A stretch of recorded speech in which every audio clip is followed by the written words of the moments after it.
call this meeting to order. Let's take a moment in silent prayer and reflection.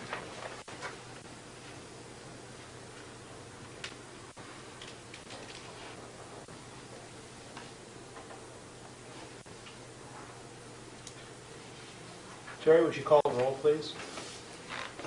Pat Rooney. Here. Ellen Ward. Here. Kathy Cox. Nicole Cohen. Here. John Maston. Here. So stand and join me in the pledge. I pledge allegiance to the flag of the United States of America and to the republic for which it stands, one nation under God, indivisible, with liberty and justice for all.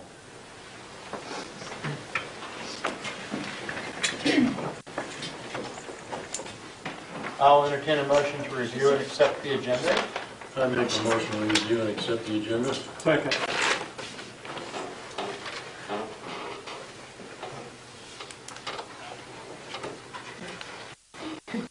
Nicole Cohen. Yes. Pat Rooney. Yes. Ellen Ward. Yes. Kathy Cox. Yes. John Maston. Yes.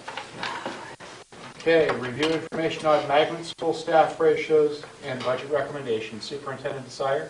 Yes, thank you. If you don't mind, I'm going to work from here so that I can refer to the PowerPoint and share this with you. What I would like to do is go over with the board what we presented to the budget committee at their budget sessions and share with you that discussion so that you have the whole context for the budget recommendation. And then there are a couple of other items that we want to go over in order to get the board's input on before we make a final recommendation as well. So this is what you're seeing here is actually the presentation that was given to the budget committee. There we go. And this is very similar to last year. So you heard this last year around this time as well. There are some changes in it, but basically what we talked about is that when we passed the override, we had a commitment to our community, and that was to address our insurance benefits, to address salary, including base pay and longevity, to decrease our athletic fees, to demonstrate fiscal responsibility, and to plan for sustainability. So those are the areas that each time we meet with the budget committee, we focus on. And I do want to give you a little bit of a background on the salary trends for our district. So what you'll notice is that, that says present, it shouldn't, that starting in 2007, all of the horizontal steps for educational attainment were honored without exception for 1 year.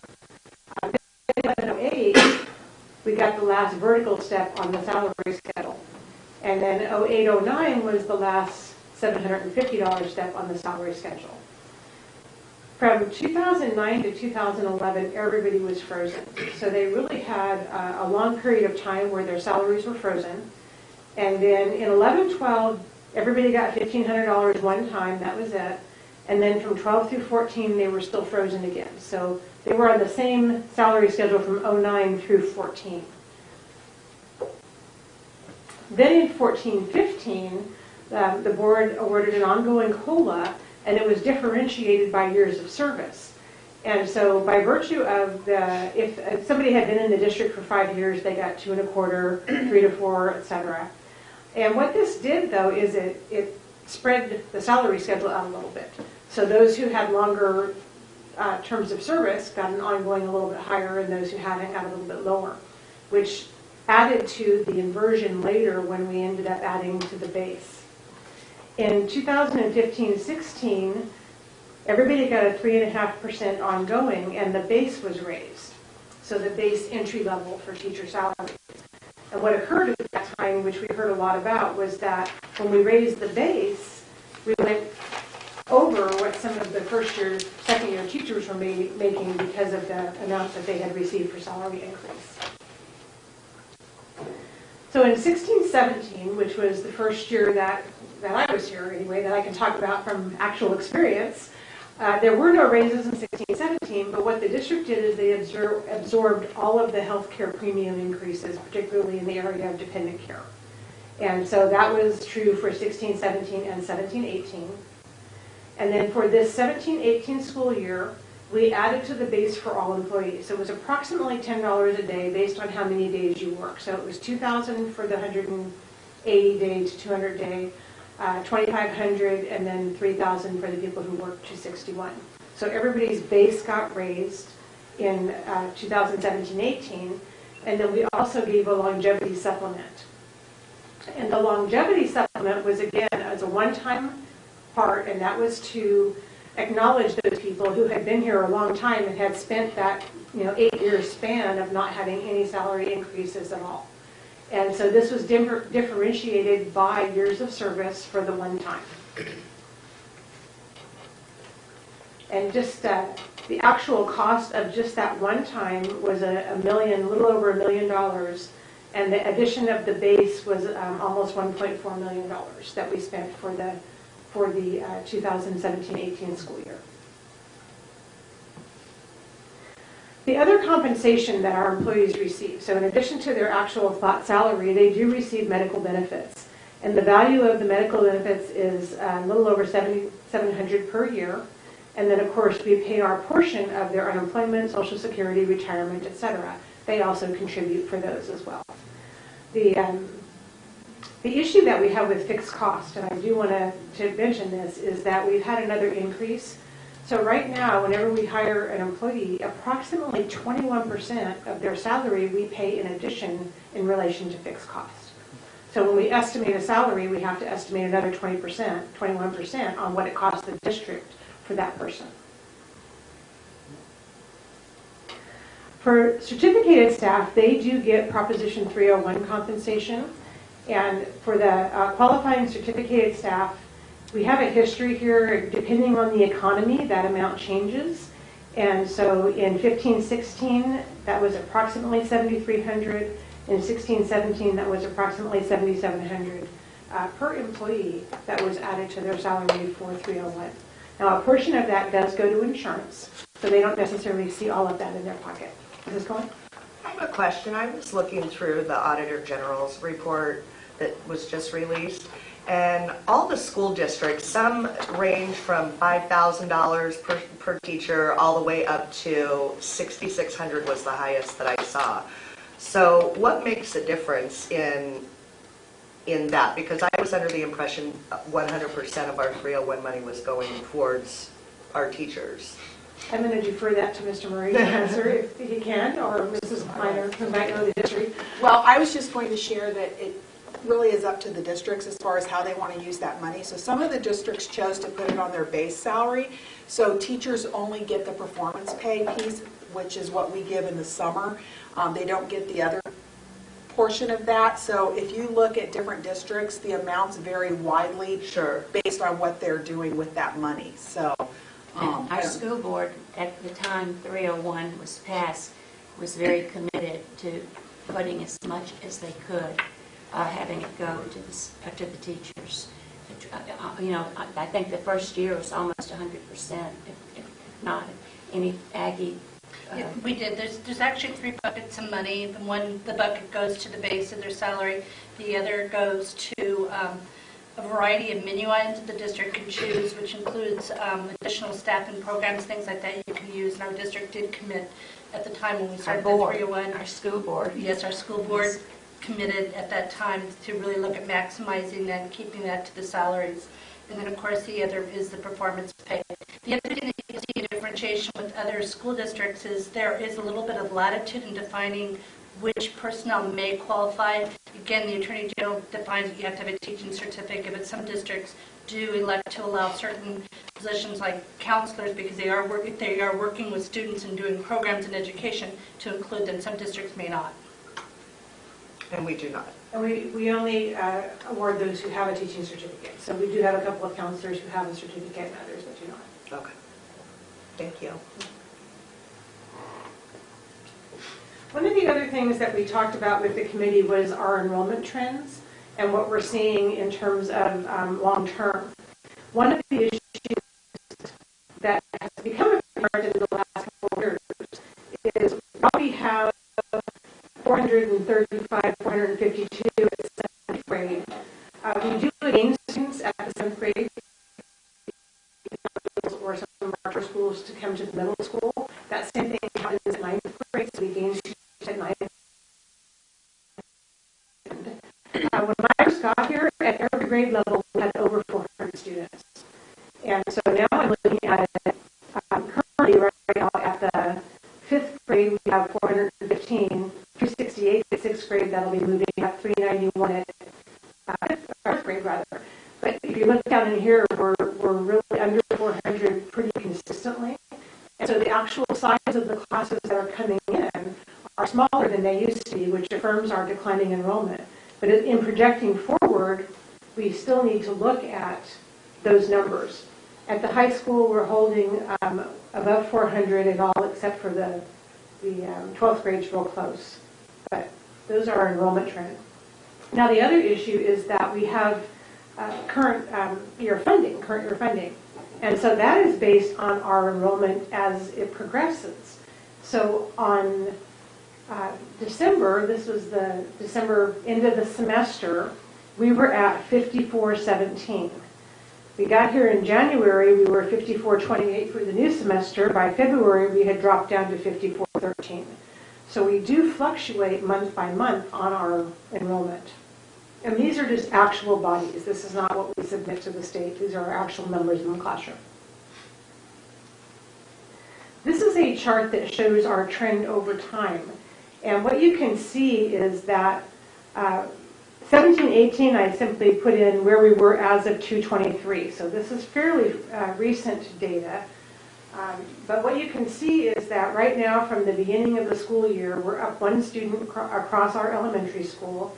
We're down 51 at the middle school, and we're down 120 at the high school, which is currently 170 students district-wide from where we started the year to now.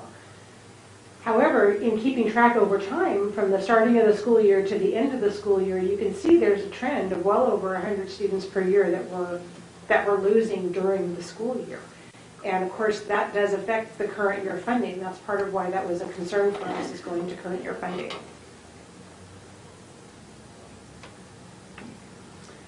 And then looking at just the 100th week enrollment from year to year, you can see the trend here. Starting as far back as 98, 99, and again, this was when we were growing. You can see that there was a lot of growth, and then kind of a drop and flat. And 07 is when the recession hit. Huge drop in that period of time. Another couple of huge drops here, and it's just not picked back up again. And so from the 100th day, from 17, 18 to 16, 17, we are down 51 students.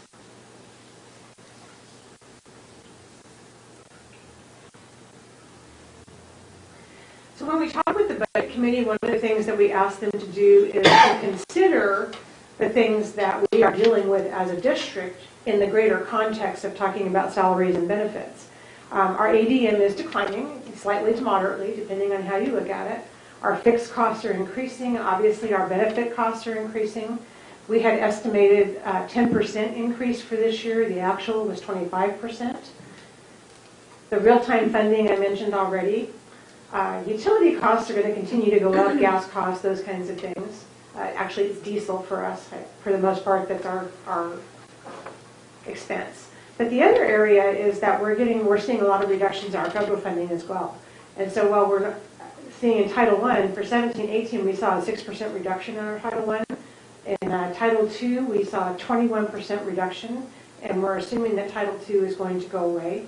So that's almost a fourth of our Title II, our budget that we lost this year. IDEA, which is our special education funding, about a 5% reduction, and for the preschool, 21% reduction. So that funding is going away, and either it will reduce the number of services that we can offer, or it will cause us to have to make cuts in staffing because of that funding, how we use it.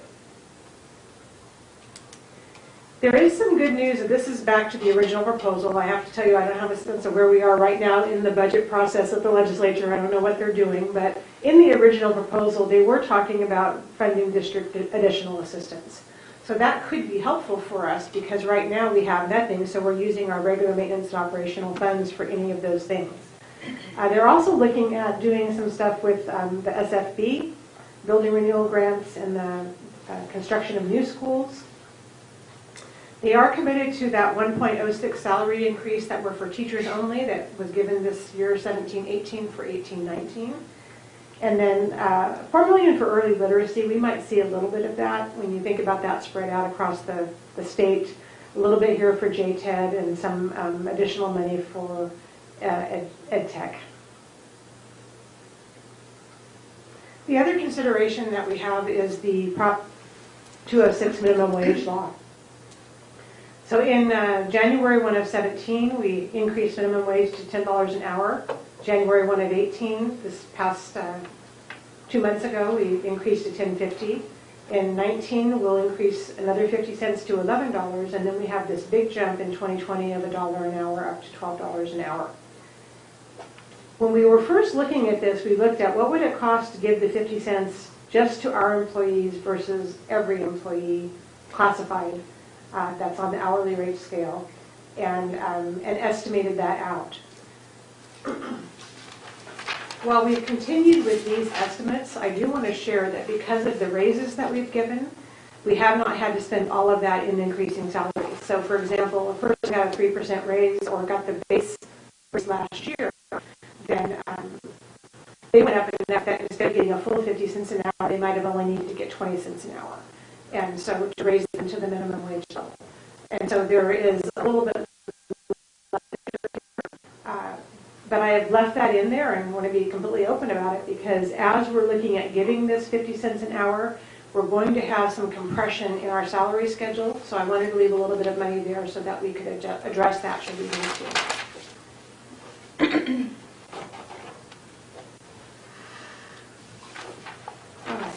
For 18-19, what we began with was what is the cost of 1%. So to give all of our employees, certificated and classified, 1% raise is $214,000 a year ongoing.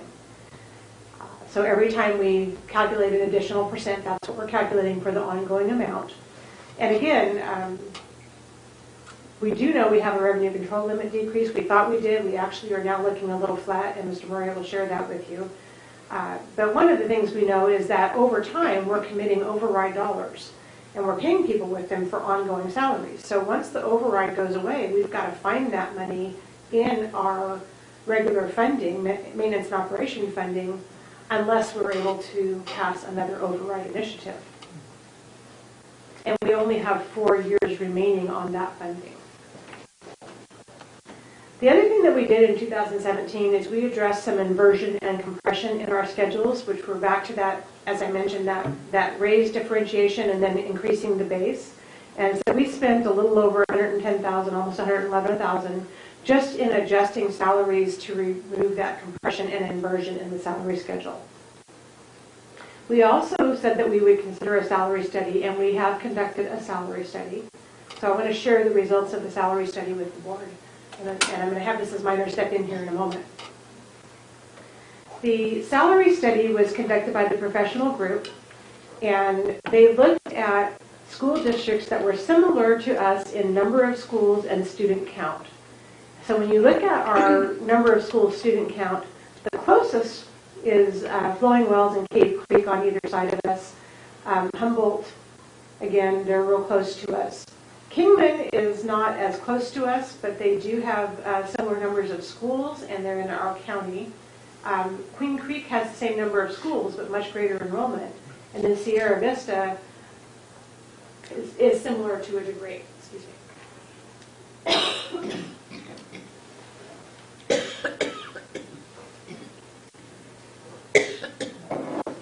One of the things that we asked them to look at is what are other districts doing with the Prop 206, because we are all dealing with that. And what they found is that so far there's only been a few positions that have required an increase, but as we're getting up to the $12 per hour, that this is going to become very expensive. Most of the districts had the same intent that we started with, which was looking at giving that 50 cents an hour to all classified staff, not the same percentage increase, but they also have acknowledged that particularly for those that are having to find that in their regular budget, they may not be able to do that as that progresses. The other area we asked them to look at was salary schedules, years of experience, how those were granted. And in terms of the superintendent salary, they found that for the most part, superintendents negotiated salaries. Then when they get down to looking at other salary schedules, most of the districts now are using stepless salary schedules, or they're using a very limited number of columns and rows. And typically they're getting flat percentages or stipends as raises based on the conditions of fiscal. So this was kind of interesting. In the districts that were our comparison, the majority recognized up to 5 years experience as well as the education level of a new hire. So if they have 10 years of experience, they get 5, and then depending on where their education level is, they're adjusted for that. Now there are districts that vary. So K offers everything, and Sierra Vista does not offer any experience. For classified, same story. Most of them get 5 years experience, but again, the percentage rate variation, because Humboldt District recognizes no previous experience, nor the ones around there, and then Sierra Vista again. And so that's unique. All right. So we're going to pass out a handout, which I'll have Denise go over, but first I want to share with you how to read the handout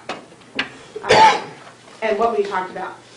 When we look at the salary study, we came up with some recommendations, so I'll go over those first. We recommended as a cabinet that we address administrative salaries, that we address our specialist positions, psychologists, therapists, occupational therapists, speech therapists, etc., and that we look at the greatest outliers. And we didn't spend as much time looking at, and I shared this up front, the classified that were close, because we know we're doing the salary minimum wage increases, and so we're going to be looking at that as we go forward. So we did look at, however, the FSPs and our assistants that for the psych therapists, physical therapists, occupational therapist assistants. And we also address the certificated base. We don't want to get into a situation where suddenly our base stays behind, we're increasing salaries, and then we jump it a lot and pass up people. And so we recommended we increase the certificated base by $250, which is way less than anybody's increase will be, but help step that along as we go through. So when you get your handout, across the top is a row that looks like this. And it'll show the district name. And then when you see entry rate, midpoint, and maximum rate, that is the amount at which they hire people. It is not the amount that the person can make. So if you come in with 0 experience and 0 education, you would come in at the entry rate, somewhere in between the average and midpoint. And then the maximum experience credit, which was for us 5 years, and the maximum education placement is right here. So this is where they can actually start.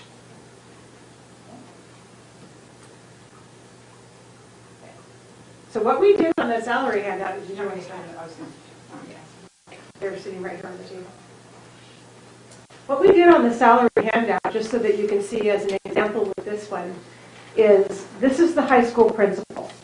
So, whoops. So we have the salary study, and after looking at the salary study, the line in red is what we are recommending as the board adoption for changing the base for this position. Also we did get some additional information. So where we had additional information, for example, here we have Mojave Valley. We have included that in. That's not going to be on every one of these, but when we had it, we included it. And I see some of you are already looking at the salary study, so why don't I have Mrs. Minor walk you through it.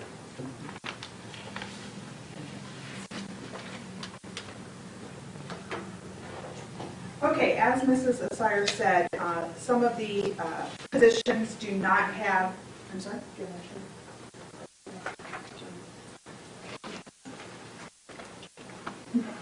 Some of the positions do not have a red line. Those are positions that were either a situation where we were comparable as far as what we were paying, or again, as Diana said, we were going to address that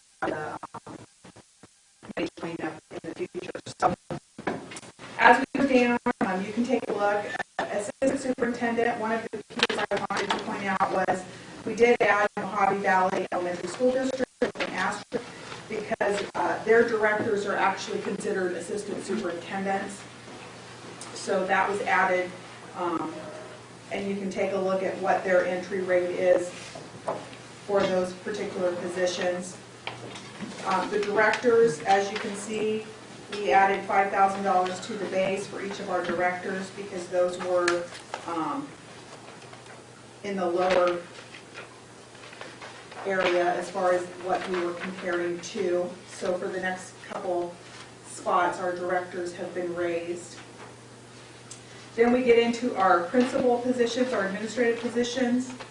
And again, those were raised as well, and you can see where we were at for 17-18 and where we will be looking at for 18-19. And a couple of notes that I want to make under middle school principal and elementary principal. Mojave Valley L, again, they have assistant principals at both their elementary schools and middle schools that start at $85,000.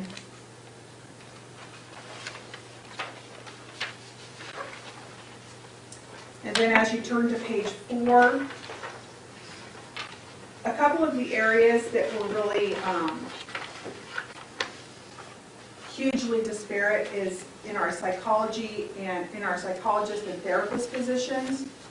If you'll notice, as far as our psychologists are concerned, we were starting them out at $44,000, and there's quite a difference as far as what they're making. One of the pieces that I do want to make note of was we did get some information from Mojave Valley, Colorado River Schools, Kingman, and they're all starting their psychologists out at between $60,000 and $72,000. Kingman is starting them out at Kingman at $72,000 for next year. So for us to be able to compete at least within our counties, we really needed to address both the psychologist and therapist schedules. The therapist schedules were in the same boat. We were starting our therapists out at $36,500, and again, as you can see, that's quite a bit lower than our other comparable districts. And again, within the county, when we took a look at what our county school districts were paying, we were not even in the ballpark. Which, Aggie, I don't know if you want to jump in here, but when we contract both our psychologists and our therapists, it costs us quite a bit more. Do you want to share a little bit about that? Right. When we're looking at a full-time position, as you know, those contracts are just a little over $100,000. Is what they generally average, 95 to 105. But obviously there are insurance and other costs even at that amount. But when we talk about quality of instruction, looking at the opportunity to make progress with our students, contracted personnel, we have turnover every year, almost new people. It really is a challenge for our students who are in great need to build those relationships and then for the staff to be familiar with our students. So our goal is to be able to recruit and then retain. So we're very excited about this opportunity because it does make a difference, as we well know. And just to add to that, we actually have psychologist interviews next week, which is really exciting for our open positions. So that's exciting that we have someone to interview. Another area that we addressed were our counselors. And so you can see where our counselors have moved up to. Just again, stay in the ballpark with our districts that are comparable.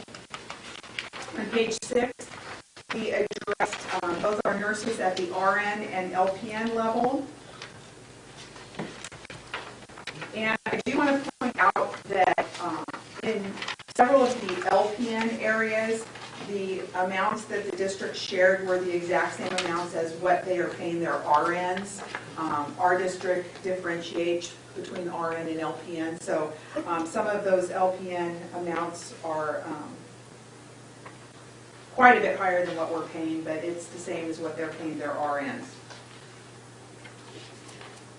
If you take a look at page 7, this is one of the areas that we, it was not part of our salary study, but we did take a look at the SLPAs, the CODAs, and the PTAs. Those are our speech language path assistants, our physical therapy assistants, and that there was quite a difference between what our local area districts were paying these people. And again, these were areas where we were having to look out towards contracted folks. So we did address that on our own.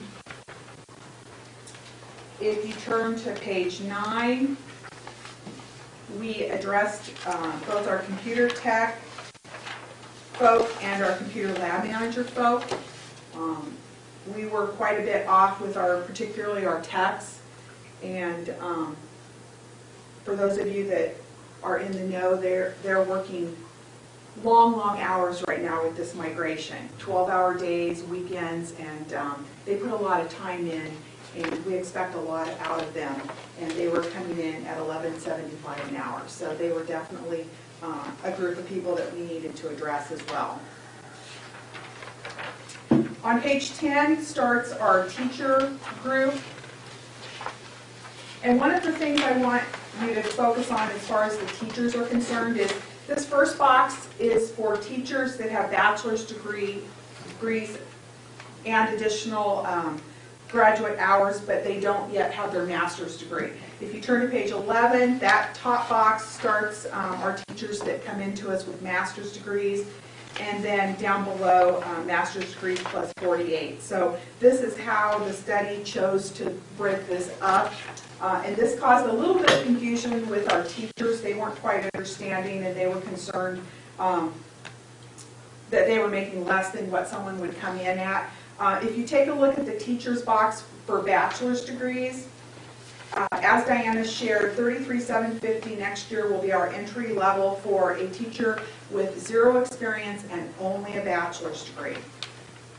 So the midpoint area of $35,750 could be any combination of 5 points with, for instance, a bachelor's degree plus 12 credits, a bachelor's degree plus 24 credits, and maybe 3 years of experience, up to 5 points. And the maximum rate would be a bachelor's degree with possibly 5 years of experience and possibly with 48 credit hours, but not yet a master's degree. So that's kind of how that's spread out.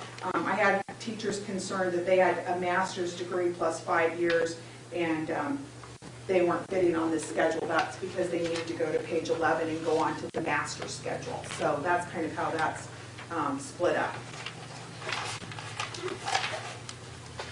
And then on page 12, we addressed the executive secretary slash managers. For those particular positions, Terry is our one and only executive secretary, and that includes also our warehouse manager. On page 13, we addressed our administrative assistants. And then at the bottom of page 13, this was an area that actually came from our budget committee themselves. It was brought to us that as a committee, they felt like we needed to address our FSPs. So we went back and took a look at all of our FSPs and what our comparisons were, and we did address the FSP schedule as well.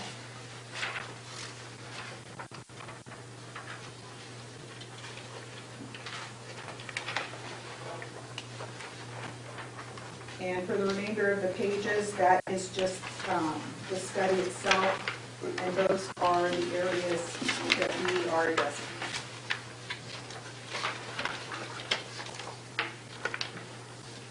Any questions?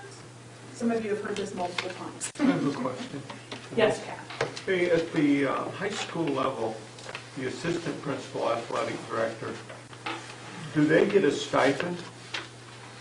Or is that going to be it right there? That's it. Okay, so This particular study broke out the assistant principal and the assistant principal slash athletic director. We do not. Ours are all APs first. in the past they got a stipend, but that won't be the case for the... I believe multiple years ago, it was more of a teacher on assignment slash AD, and they got a stipend to do the additional. But that won't be in the future? Correct. Okay. The only other question I have, like on your assistant principals up here, right now they're working 261 days, and then they're going to go to 225. Why is that?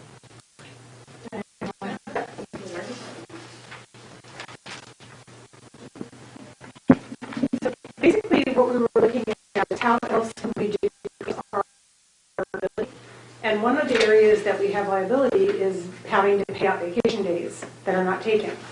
And so what a lot of districts do is they have a positive work year. Instead of saying you have 261 days, but you get 35 vacation days, now it's a positive work year. You have this many work days, and you schedule your work days, and then the days that you're not working are not vacation days that you can carry over.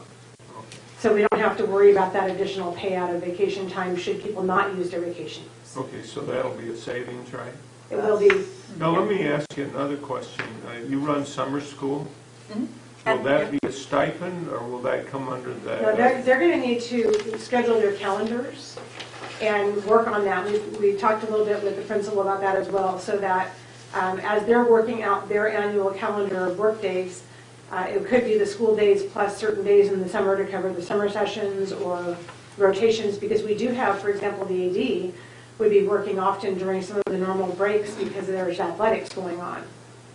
And to be honest, when we were at the high school, that's exactly what we already did. We would sit down and look at a calendar, and among each of the APs, we would decide this AP would be on campus at this point in time, and the other two would be on vacation, and then we would rotate. So we were already doing that anyway. Okay, good. Because I started looking at this, and I'm saying, you know, it seemed like I worked forever up there when I was the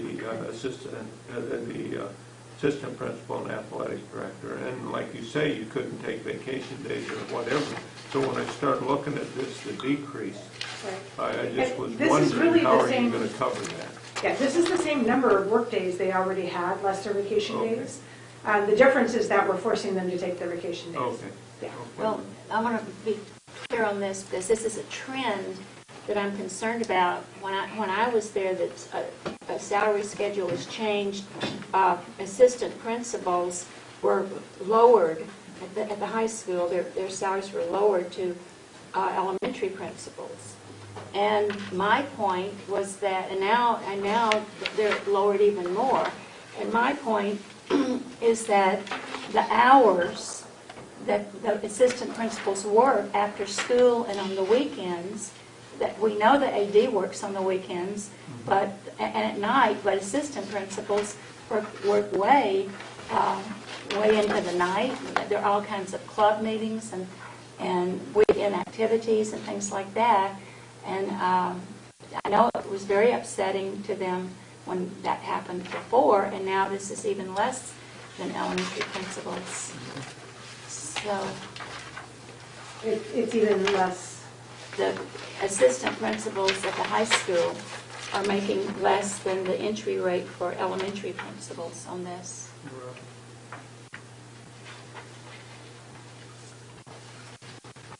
And when that happened, Gail, I don't know, just made that, somehow that decision was just made. She never asked me, she never consulted me. It was just made. And then when I found out, I was very upset about it, but it was done. It was a done deal. I found out at the board meeting that night when they voted on it. Well, let me just add some clarification. Once upon a time, the assistant principals and the elementary principals were on the same pay scale.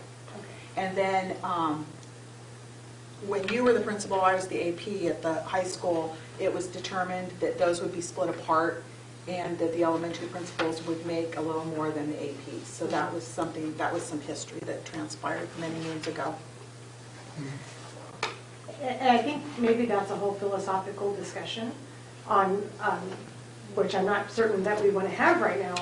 I would say, though, that if we want our assistant principals to aspire to become principals, one of the things that is helpful is if they can actually get a little step up. I know we, even so, our APs for the most part are making more at this point. I know at least for moving one of our APs down to the elementary principal position, that was a pay cut for that individual to take that position. I also would like to share, and I've had this conversation, because the athletic director, this is back a little bit to your point as well, but one of the things that they are doing more of at the high school is flexing their schedules a little bit, so that when they're working all those kinds of hours or weekends, they have other time that they have.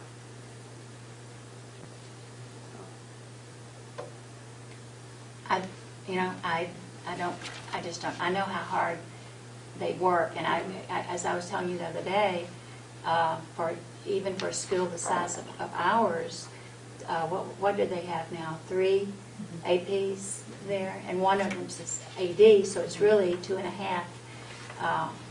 And other schools seem to have more assistant principals at the high school level. So that's just a really, really big workload. People don't realize how the day goes on into the night at the high school.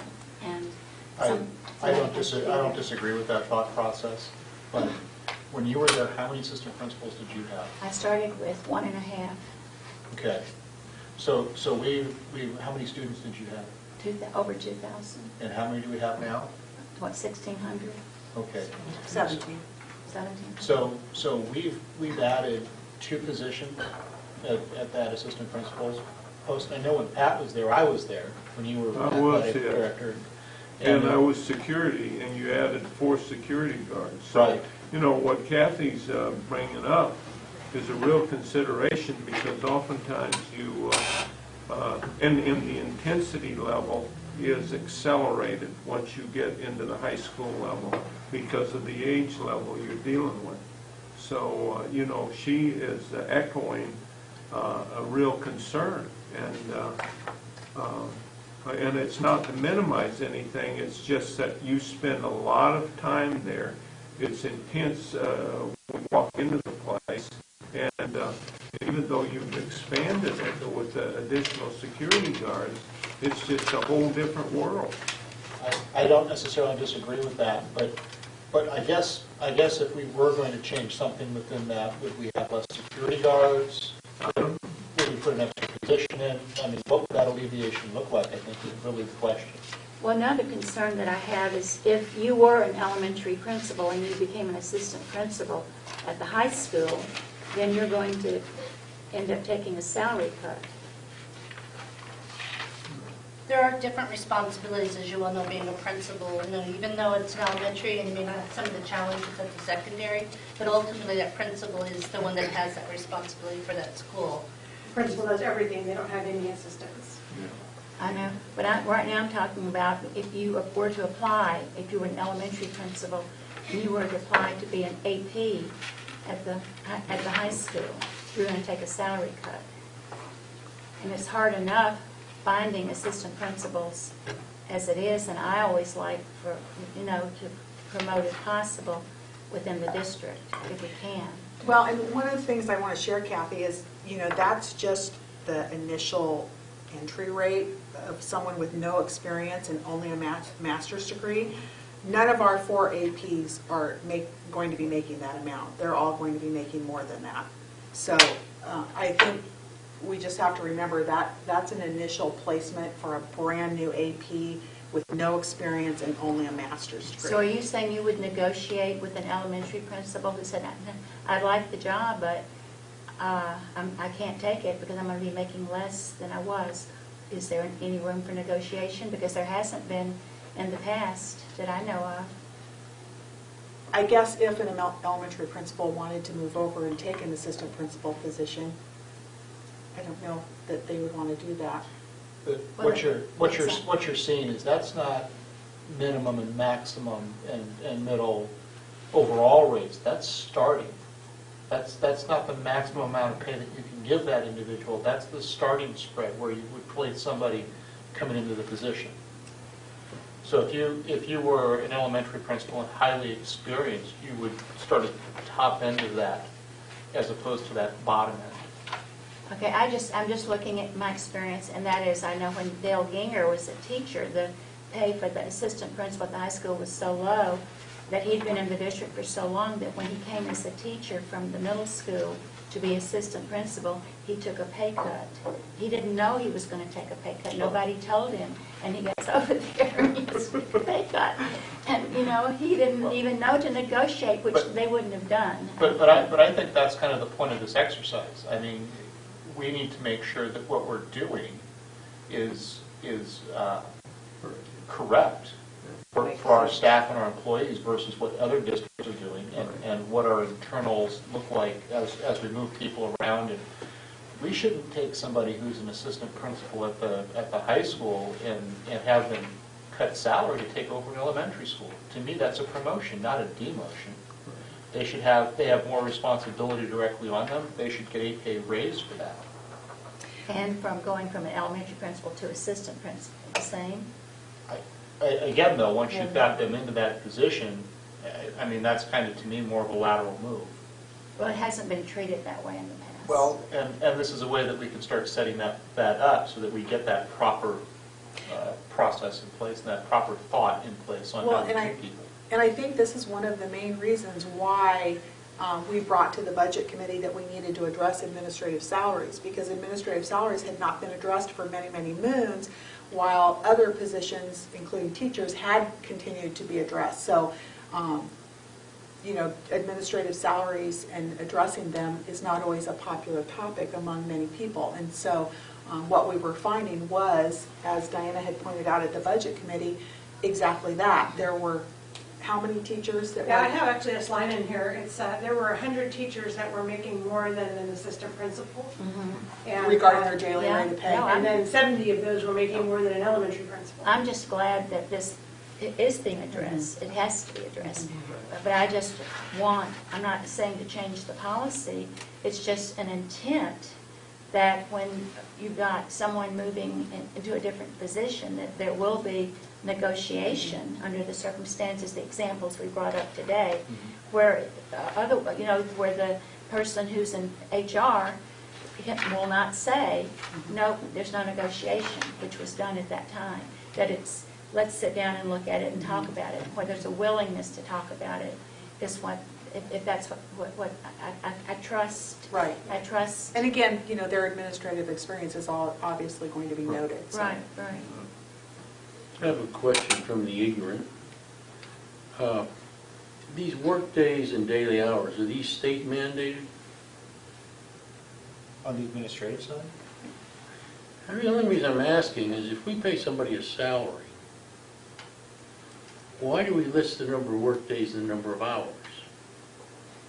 In some cases, the salary also can be recalculated as a daily rate. And so when you look at, there's somebody who will see a really high salary, but that person works 261 days, so their daily rate is less than a teacher's salary, perhaps, who work 187 days. And so it's looking at your annual rate versus your daily rate combined. I just asked because I've actually seen a situation where a high school had some snow days, which we don't have to worry about.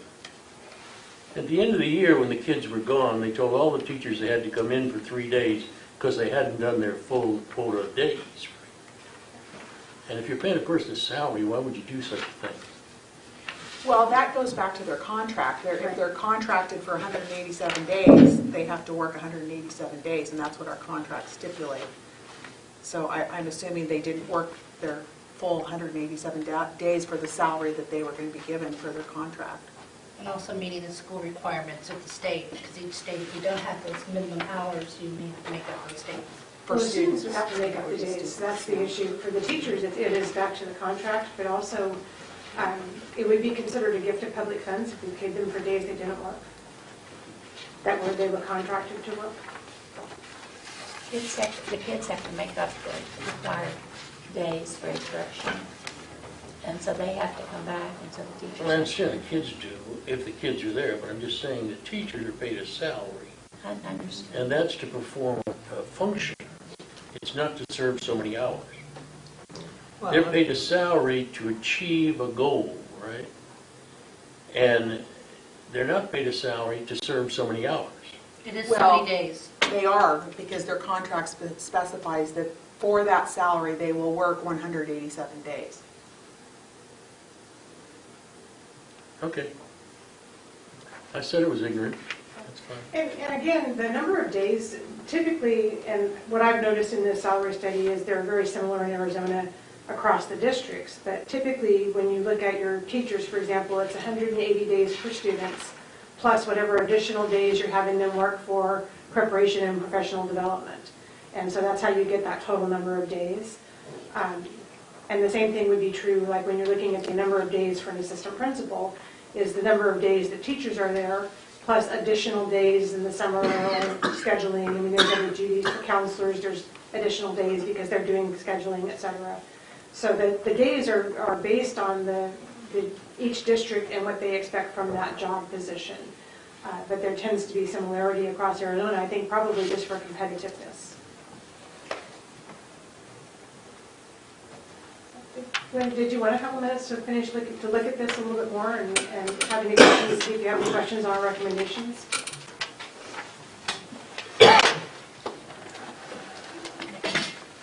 Mrs. Cohen? I have a question about the, since we're talking about the work days. So a teacher or an administrator who's contracted for 261 days, well, not a teacher wouldn't be, but an administrator that's contracted for 261 days, do we look at how many days they're in the district versus outside of the district when it comes to the professional development or the conferences or classes that are being taken? Do we track that in any way to see how much time? Well, yes, and Okay. we keep their attendance on, what's the name of this? ASOP. On ASOP. Okay. And so even if they're out of the district on district business leave, it shows up in there. My days are there as well. When I'm out of the district,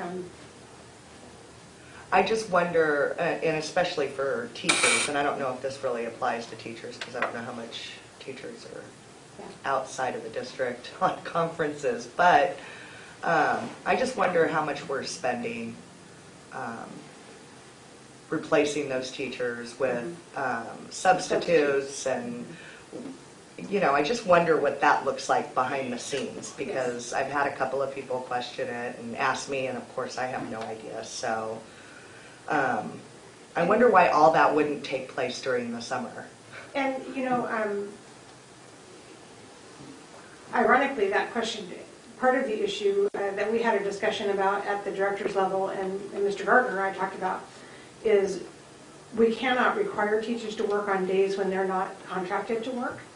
And so if you hold professional development that you want everyone to attend, and it's voluntary, even if you're going to get paid for it, you cannot ensure that everyone gets that professional development.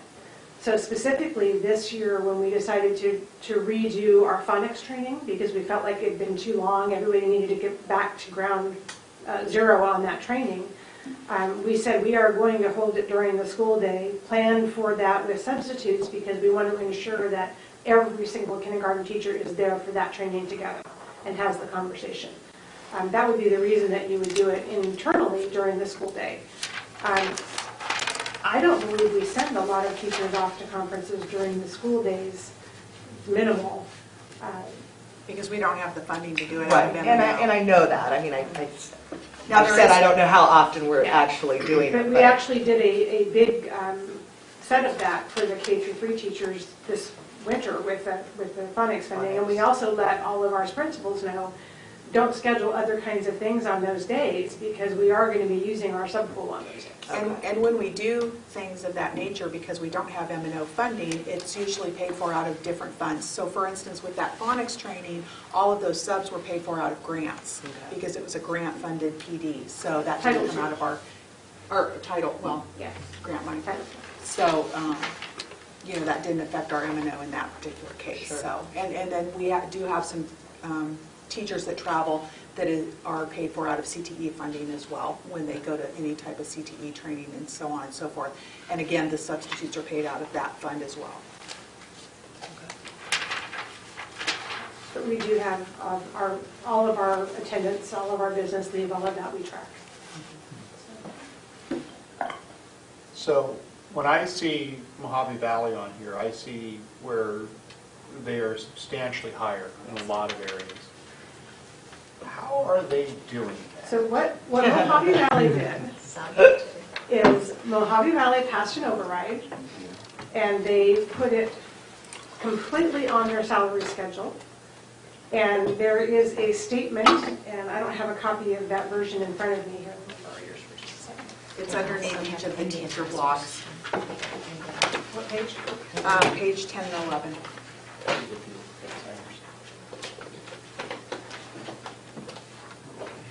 So if you look on page 10, it's based on override funding and will decrease in 22 and 23 and expire in 24. And that is in their contract. That's actual contract language that was pulled and put on there. So they decided to do that, and it's probably an incentive for teachers to go out and try to pass another override. But they did dramatically raise salaries, and part of the issue in speaking with their superintendent is they were losing all of their teachers to needles. As we have lost some of ours. Yes, we have. And to other states. California pay scale. Yeah.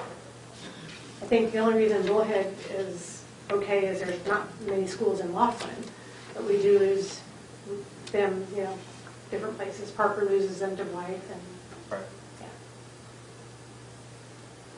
Any other questions on the salary study and what our recommendations are?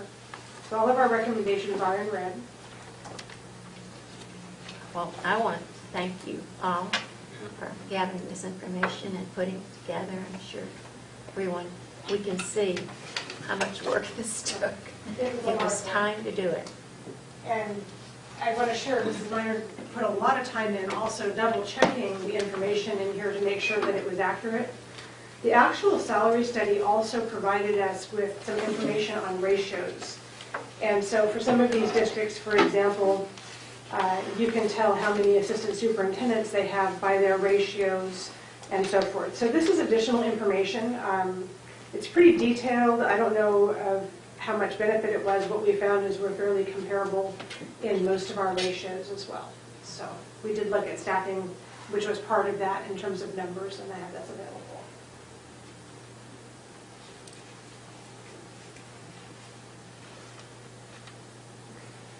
So we wanted to look at the salary study, look at all of the different parameters before we actually started on our recommendations.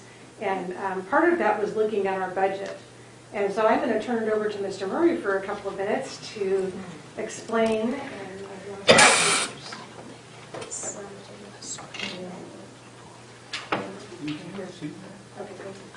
And I'll pass that on. Didn't you get your eyes fixed? You can't see that? Listen, I showed up at 8 this morning because I couldn't read the 9 on myself. I heard 7:50. You'll have a hard copy in front of you. I have some cheaters if you'd like to borrow them. You're the best, Kathy. I'm not by far. I'm just waiting for her to start having a trombone. That's just going to happen. So this one-page document is an internal document. It's not an official state form. But it's there to present information for those who are interested in kind of understanding the basics of how these numbers calculate and how we end up getting to our budget numbers that we present to you, that I present to you later on in early summer. So as you adopt the budget, these various factors and information are populated into the state forms. The worksheets, there's a worksheet that you're presented when the adopted budget is proposed to you, or the proposed budget is then adopted from you. And then there's an expenditure worksheet or packet that has about 7 pages that is part of the actual state form.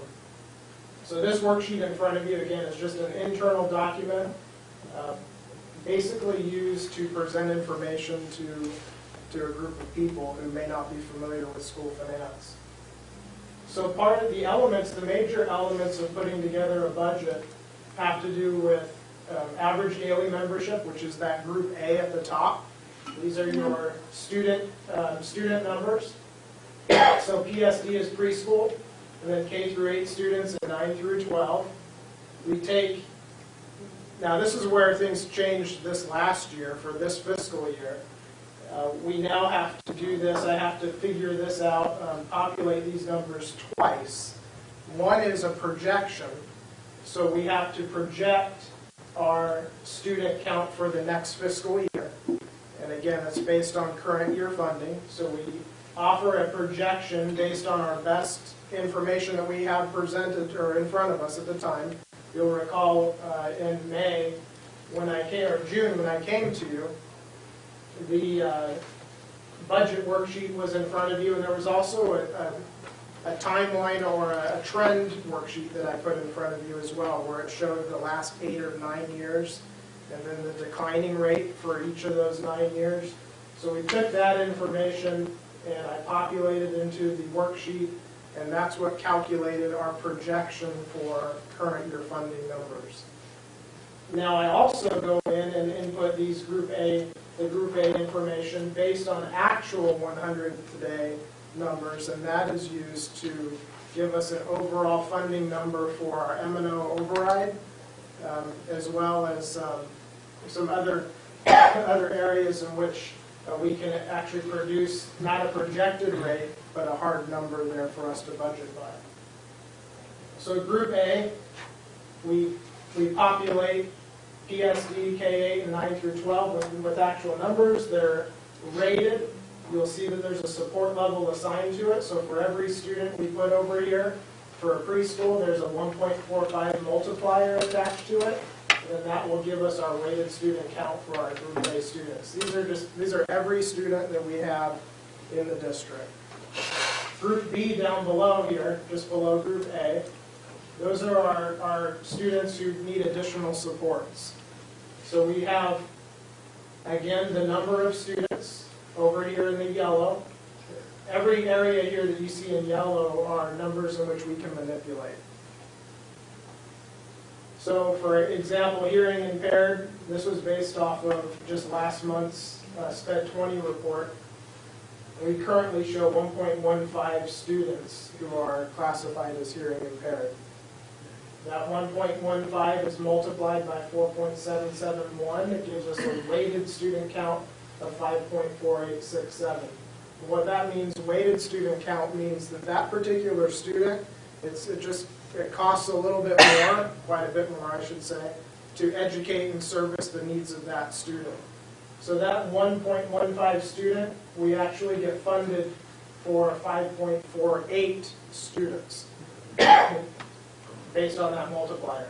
So when you go all the way down, our Group B weighted count is 695.48. We take that number, add it to our Group A weighted student number, and that gives us 6,700 students, weighted students, not actual, they use the term belly buttons, not actual belly buttons, but actual weighted number of students.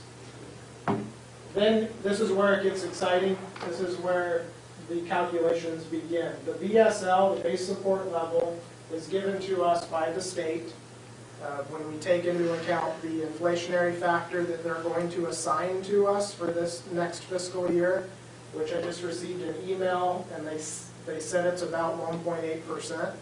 It looks like that's going to be the actual inflationary factor that they're going to give us. That is going to be calculated into here. We take that base support level times the number of weighted student count, and then that's where we start to get into the tens of millions of dollars. It happens real quick. Our TEI is our Teacher Experience Index. Once we receive that number, I think that's through our CEDAR report that we'll actually, once the state reviews that and finalizes it, that number will come back to us. Anything above a 1.0 means that we have teacher experience in our district that's above the state average. Anything below 1.0 means that we have teacher experience that's below the state average. The good thing about that is we're not penalized. So if for some reason our teacher experience index in the district is lower than the state average, we still get to multiply that $25 million figure, or whatever that figure calculates out to be, by itself, by 1, so we don't lose money. Anything above 1.0, then we actually gain a few dollars there, depending on that teacher experience index number. That continues to be calculated. We get to include our audit expenditures in that, in the money that we receive from the state, so that we don't have to use our own M&O dollars for that. The state allows us to report and include our audit expenditures within our budget, so that we get that money back to pay the invoice. We also have a transportation revenue control limit when Bobby in transportation files all of his reports to the state, and mileage, total mileage is determined, how many riders we have. Once all of that is calculated out, in one of the budget worksheets, this number is then generated. It's been $901,445 for several years. Back when that number came to be, we were grandfathered into that amount. And that actually is helping us currently because the number we qualify for is a little bit less than that. So the 901,000 is helping us currently. Now, 901,000 does not take care of all of our transportation expenses and our needs because we actually spend about 1.1 million on transportation expenditures. So we don't recoup every expense from transportation from this budget worksheet from the state. So with everything added, that comes down to this little pink area here. That's our revenue control limit. That is what we propose and we base our tax levy off of. And that goes to the Mojave County, or the actual levy rate goes to Mojave County, and then that's how people are taxed. So they're taxed based off of that rate. We do have budget balance carried forward typically year after year after year, which is a good thing. I'm sure that conversation will come up a little bit later this morning. But that helps us to make sure that we're not overexpending. We want to make sure that we do have some money in the bank, so to speak, so that we have a reserve there just in case the unexpected occurs. So we do try to budget with a budget balance carry forward in mind. Typically around 5% is where we're going to try to keep that number at from this point forward. Going down to the bottom, you see the M&O override calculation. Again, that is based off of our 100th day numbers up here, Group A and Group B. 100th day occurred in January. The challenge to that is, because I could run a report now since we're past the 100th day, and I can use those numbers to plug in our Group A and Group B numbers here. But the challenge is that 100th day ADM is not really finalized until September. So we could have a pretty good idea as to what our numbers are going to be, and I'll have to pick a report and just use that. But the state doesn't really finalize everything until around September. By then, we're 2 months into the next fiscal year. You've already adopted the budget way back in July.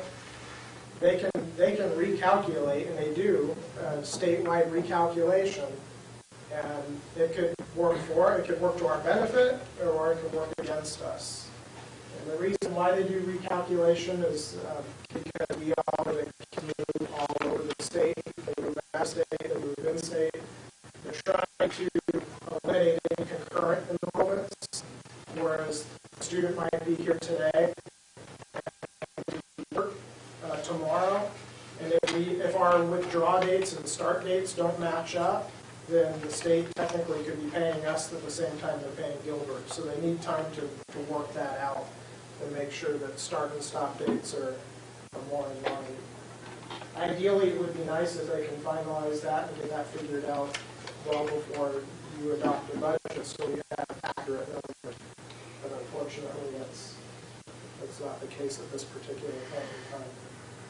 So that takes you through this worksheet. Again, this is just an internal document more for providing somebody who just has an interest in how does this all work. We can sit down in a pretty simplistic and use a pretty simplistic form so it doesn't get too complicated with all the budget worksheets and expenditure worksheets that the state provides. I have two questions. One, we'll start with the 100th day. So my understanding is that last year we had to project what our enrollment would be this year, and we did. And is this incorrect, that if we were off, if we did not get that enrollment, we would, quote, have to pay the state back for that money if we were down? There would have to be a revision made. And would money actually have to be paid back to the state? I think that if it was off that much, then yes, but typically those corrections are made, it would be made in maybe the May budget revision, so that can be So you caught. feel confident that that revision has been made, and so these are, I feel pretty confident that we budgeted pretty conservatively, we projected okay. conservatively. And then the second question is, is Governor Ducey's proposal for putting more money into education, if that does not pass in the state legislature, in other words, is any of this contingent upon what Governor Ducey says that he wants to do? None of this is, no. Okay, so This is just a simple, we actually how many have students the you money have. to, okay, I just want to make sure that we have the money to do that. And do you have plans for the money if he does do that? There's always I know. conversations here, believe me. and Let me that'll help happen you again. plan him. Don't count your chickens. Oh, no, not, the eggs haven't even hatched yet. I mean, Right. Now, if I could just address your first question, though, I think you brought up a great question here. The flip side to that is if we budget too conservatively, and project, I should say, too conservatively, we could potentially miss out on receiving proper tax revenues as well. Oh, So interesting. if we budget, or if we project too low, I and say see. that our numbers are gonna be 5,000, Right. let's just say, and they're really 5,200, we potentially could be lowering the primary tax levy to a point where it's low to where we're not getting enough cash Oh. brought into the district. So there's a fine line. It's good to know that. And right now, this is just the first full year that everyone's involved with this, Uh-huh. and there's still unknowns, Okay. because we haven't even finished the year yet, and we're not sure how this is all going to look on the state report. Okay. But hopefully within a year or two, we should start seeing some consistency and understanding. Thank But you. that was a great question.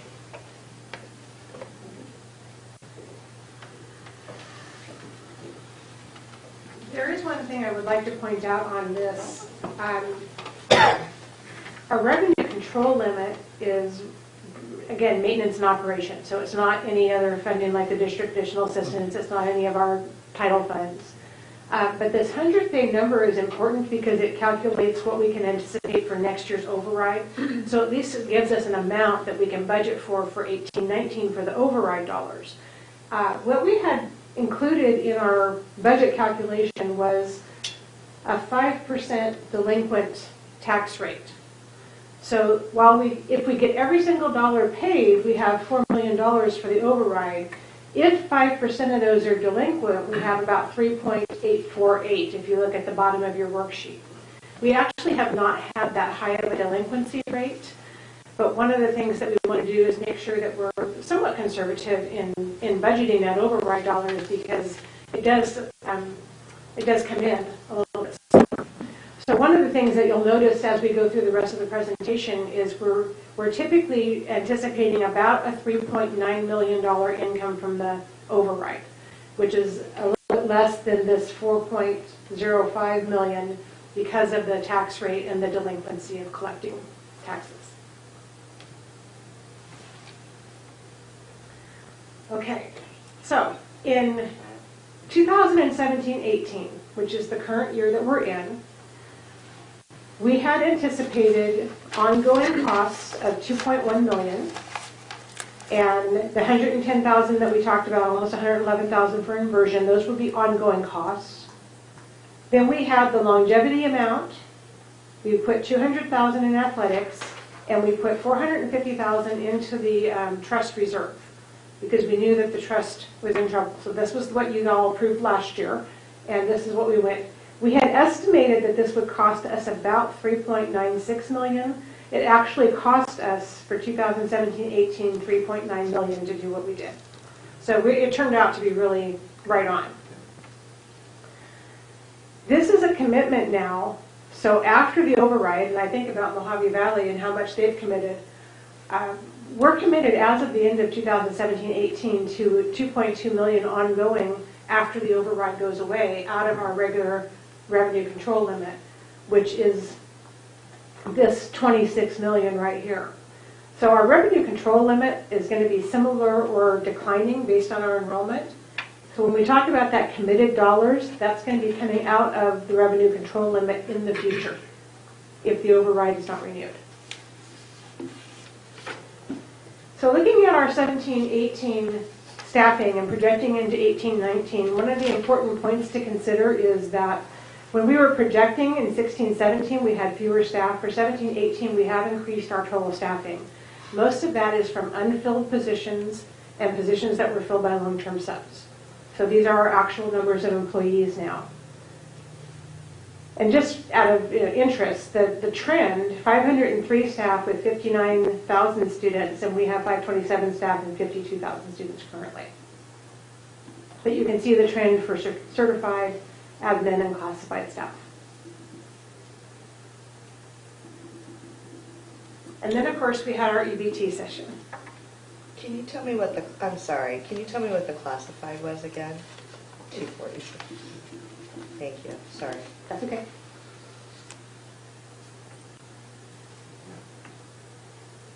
Okay. As a result of our most recent EBT sessions, we started out with a recommendation to increase our employee contribution by 28%. At the last meeting, they have finalized that at 25%. And then for the dependent contribution, it started out at 21%, and that has been finalized at 19%. For the EBT, their next steps, and they've talked about this, is to basically conduct a strategic planning process. And they're looking at reviewing all of the plan designs, the benefits that are offered, the cost effectiveness of the clinic, looking at other trusts that we could possibly join, whether we should be Insured. self-insured, thank you. I was going to say self-employed, that's not right. And so all of these things are in consideration. But if we were to do nothing, we would have probably 1 year reserves at the current contribution rate.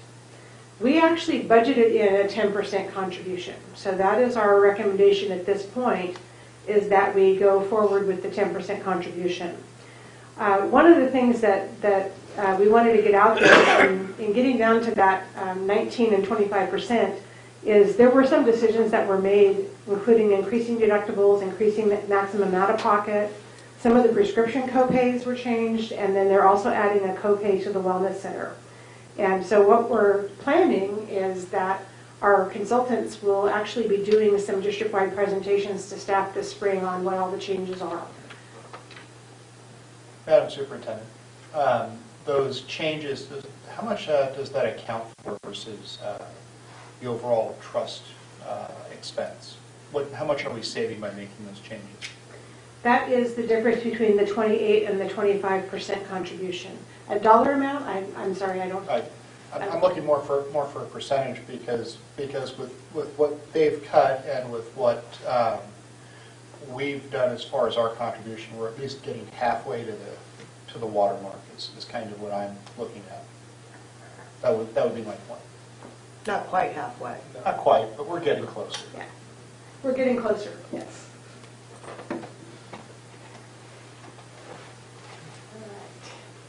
One of the areas that we looked at was dependent coverage. So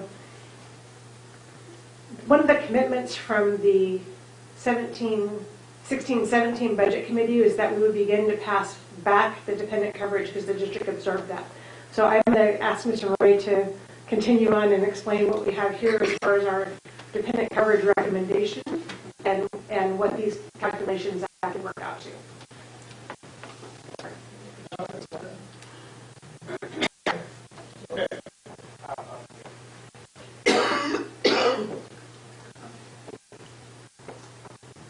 So with this slide here, based on the 10% recommendation, this would be approximately $409,000 that the district would have to increase by way of through M&O dollars to the EBT, just to hold true to the 10% commitment that we're making to the EBT for this next fiscal year. That's based on, I believe, roughly 530 employees.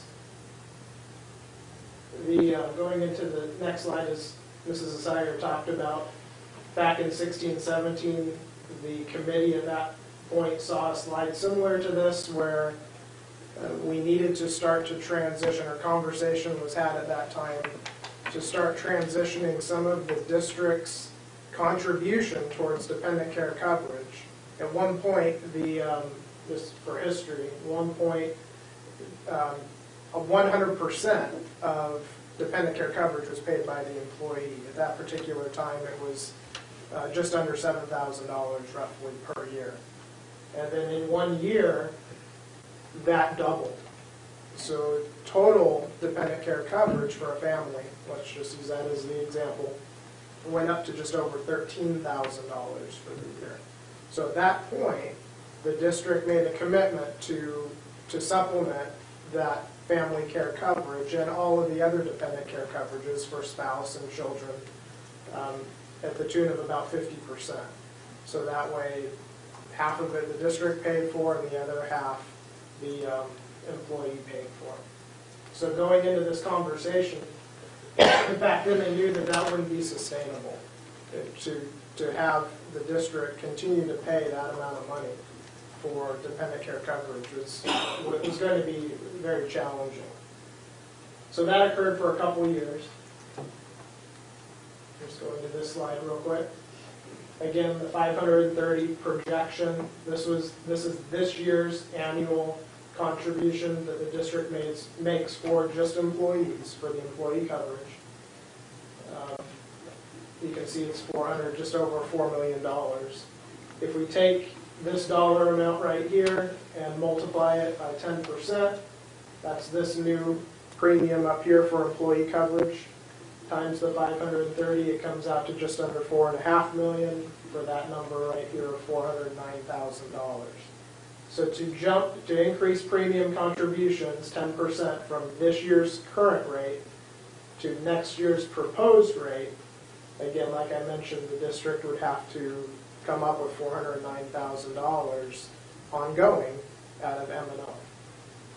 Down here in the bottom left corner, you see these are pretty accurate numbers. These change each month as employees have qualifying events in their lives where they either add members of their family or they drop members of their family from dependent care coverage. But you can see that approximately 50 employees have family coverage. This is what it would cost. 29 have one child that's covered through the district medical and so on, giving us this total here. Looking at current payroll for their bi-weekly deductions, payroll is currently coming up with a total of $126,000 coming out of employee checks. For coverage, our account is up to $635, but again, some different ways. So that number is close. In the past, this was projected at around, I believe, $450,000 that the district was paying. A couple of years ago, I recall sitting in a salary budget committee, and that number was presented at around $450,000 that the district was paying out for employee for dependent care coverage for employees. So that number is actually more than $450,000. You can see at the very bottom, 148 employees, approximately 30% of our staff are using district dependent care coverage.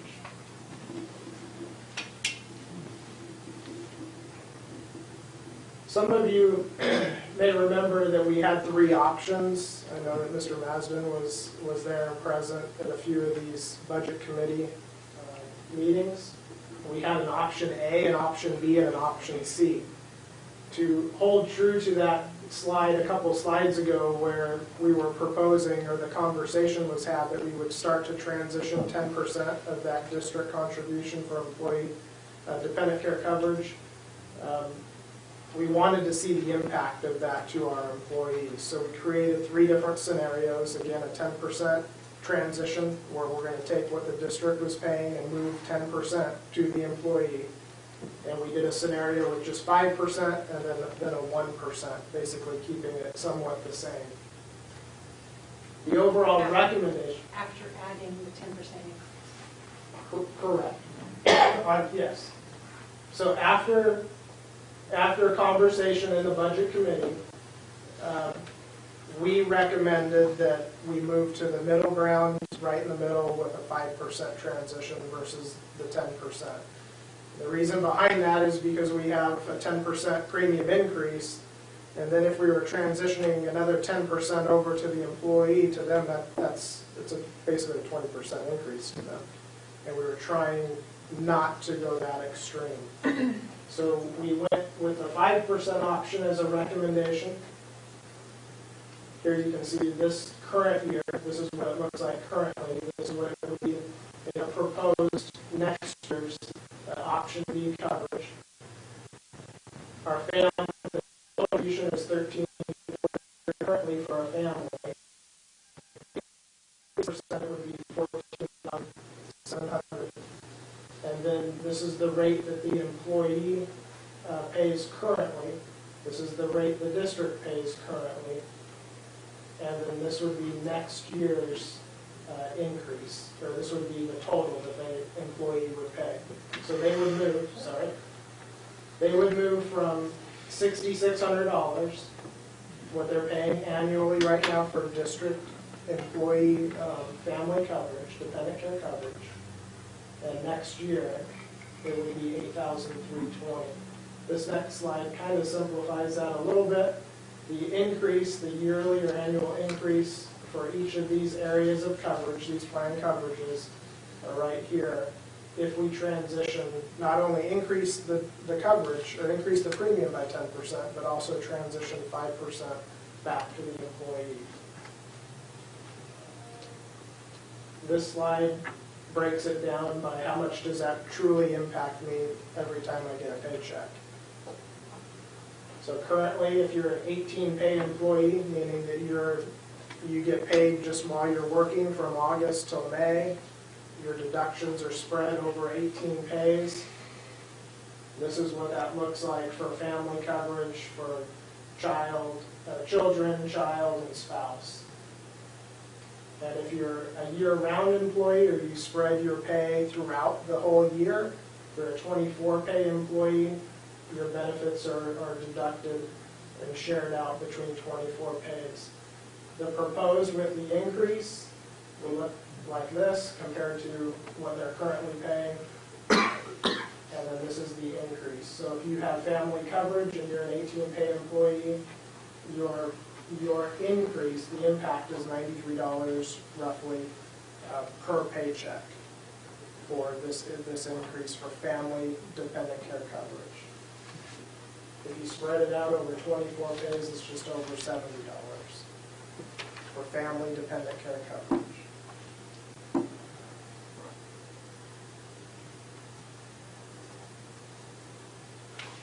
Any questions with that?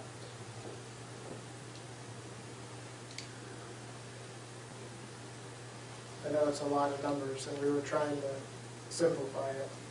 We took out option A and C so we could at least focus you in one area, but that's the recommendation. I would like to go back and point out just very quickly. One of the things that we did in terms of calculating this is we looked at the 17-18 rate that the district pays. Is that right? Yes. And we took 5% of that rate. So they didn't actually get 5% of the 10% increase. Next year they will. So they can plan for that out of rotation.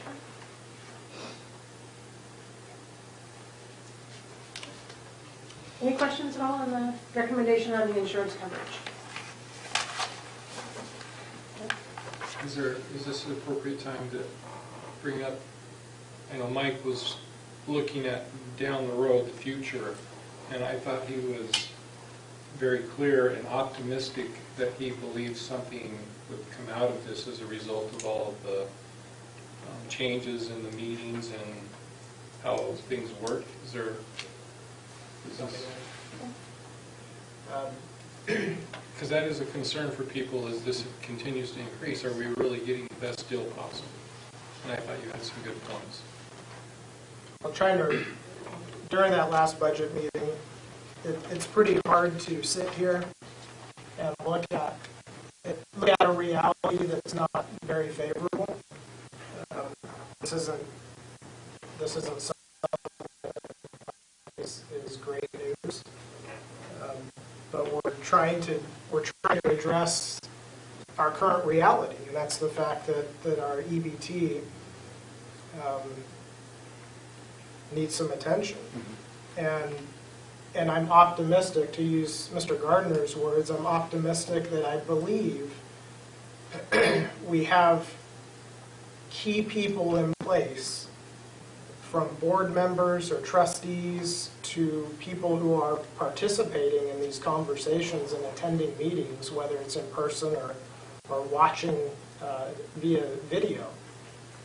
I believe we have people now who are asking very searching and in-depth questions. Not to say that that didn't happen in the past. I'm just saying that the meetings are very engaging. All people, both as trustees and as participants in the audience, staff members, are asking great questions. So I'm optimistic in the fact that I believe we have an EBT consultant and his team who are very knowledgeable, very much engaged, very much wanting to look at everything from every different angle. So for those reasons, I'm optimistic. I think that this is not great news, but I believe that there is opportunity ahead for things to hopefully turn around and to become very, very strong. Obviously, none of us can predict the economy. I mean, that's just something that everyone throughout this entire country, no one can predict that. But I believe for our area and where it concerns the EBT and our district, I believe that good things are happening. So I don't know if that's. Thank you. And I think our recommendation is that we remain at the 5% for the employee contribution for 18-19 and for 19-20, so that employees can count on that, and that gives the EBT 2 years to perhaps resolve that condition of having a 25% increase in the rates. I just wanted to say, in terms of the Employee Benefit Trust, that I think everybody in this room, this whole district, owes a great debt of gratitude to Marcia Cox, because without her questioning from April, I remember the day, April 19th, 2016, without her expertise pushing to ask these questions, we would have never uncovered what we did. We would have never known where we were at, and it wasn't easy for her. You know, she was the villain for asking the questions. So I think the reality is that the district is now seeing what everybody else is experiencing when it comes to medical health care costs.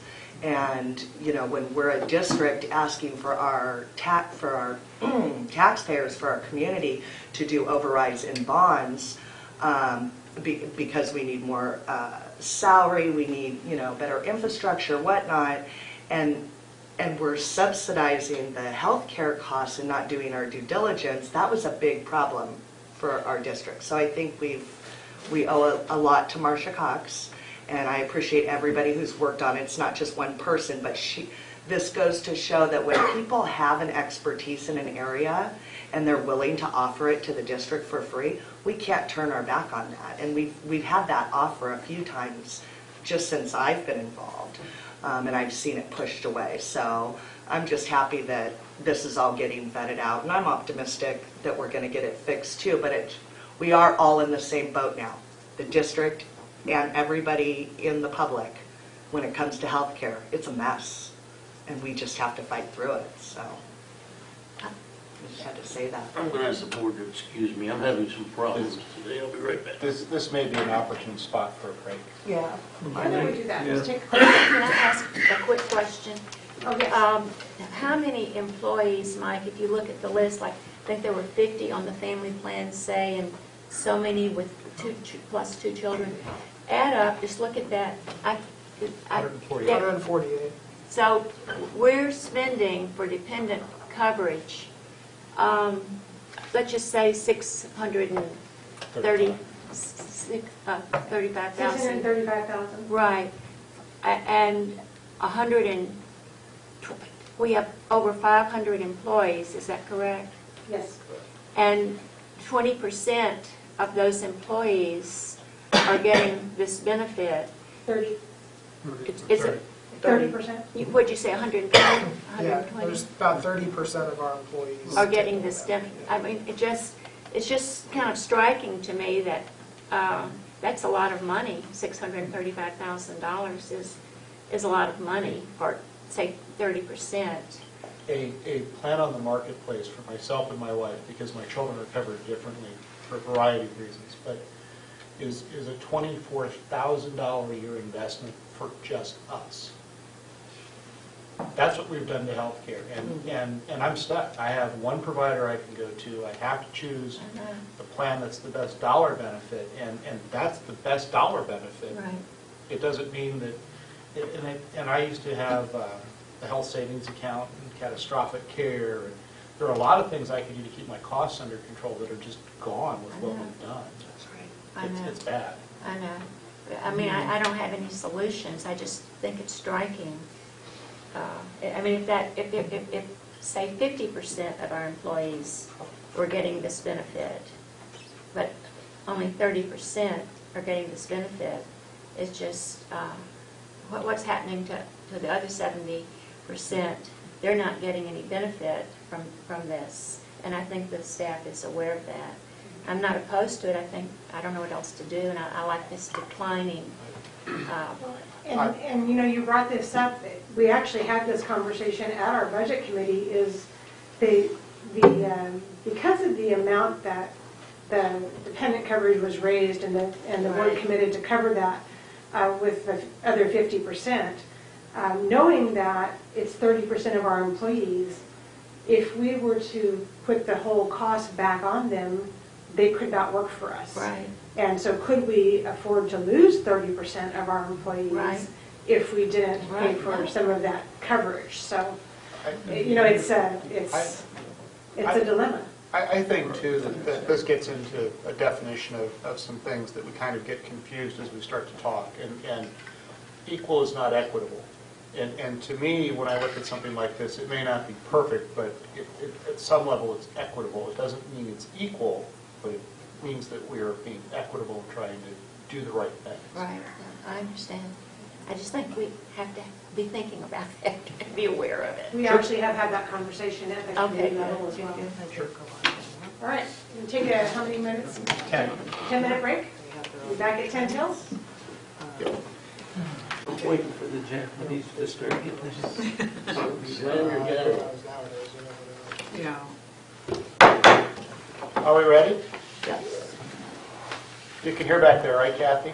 Yes, go ahead, I can hear you. All right.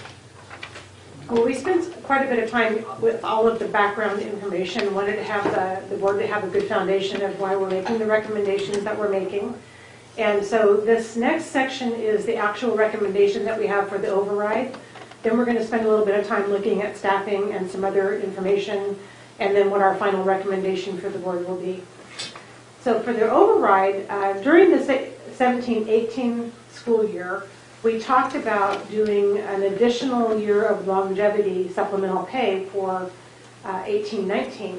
And this was our original recommendation, was that 1, 5, 6, 7, and 8 for those people that, again, have been here a long time and went through that 7-year stretch of time without any raises. Based on the actual cost of the things that we're recommending, we had changed our recommendation to the budget committee to this 518 instead of the 898. But then we went back to this number after we had a conversation with the budget committee. So I'm going to explain that a little bit. But when you look at the chart, this was our original recommendation back when we were talking in the 16-17 school year for 17-18 and 18-19. So as we mentioned earlier on, we currently have 2.2 million ongoing from our override. And then, again, it's in the override ongoing, and until the override runs out, the override will pay for that. Our recommendation is that we actually add for 18-19 another 3% increase for all employees, not another one, a 3% increase for all employees. And this would cost us approximately $650,000, if you remember back to our slide on the cost of 1%. And then $200,000 to begin the implementation of the salary study. So everything that you saw recommended in red on the salary study worksheet can be done ongoing with this $200,000 and the calculating in the 21% for fixed costs. It doesn't account for the benefits. It's just the salary part of that, the changes. So that can be done in that $200,000 ongoing. And then we're also recommending, whoops, what you did too, huh, Mike? Hit the wrong button there. We're also recommending that we go back to the 898 for longevity, that we commit $200,000 to athletics, and that we do another one-time deposit to the EBT of $150,000. Now, if we were to keep our estimate at $3.9 million, which is what we were estimating that this would cost, that would be why we would have to change that 898. Because of the increased number of employees that we have for 17-18, to actually do this recommendation cost us $4.3 million. So what we are recommending here is that on the longevity, that we do the $500,000, $510,000 from the EBT, or excuse me, from the override, which keeps us within this $3.9 million range, and that we use the additional $380,000 from our High Performing Schools Award that was one-time funding. That way we can honor that commitment of the longevity and still keep it within the amount of the override and then use some one-time funding that we have. So what do we do next year? Well, this is only a one-time, the supplemental was only recommended for 2 years throughout all of our conversations, was only 2 years of that. All right. So this is our last year of the supplemental. Okay. We actually talked about reducing the longevity, but there seemed to be a consensus that, everybody was anticipating, some people stayed a second year for retirement because of what they were anticipating for this, and then to not honor that would not be wise or courteous. So in terms of the ongoing costs, whenever we give an ongoing raise or ongoing salary increases, that is an ongoing cost that has to be sustained after the override. This is all one time, and so one time it adds up to that $3.9 million, but it's not something that would affect the general fund or the M&O later on in the future. So with this recommendation of the additional 3% and the $200,000, that takes us up to $3 million ongoing in the override.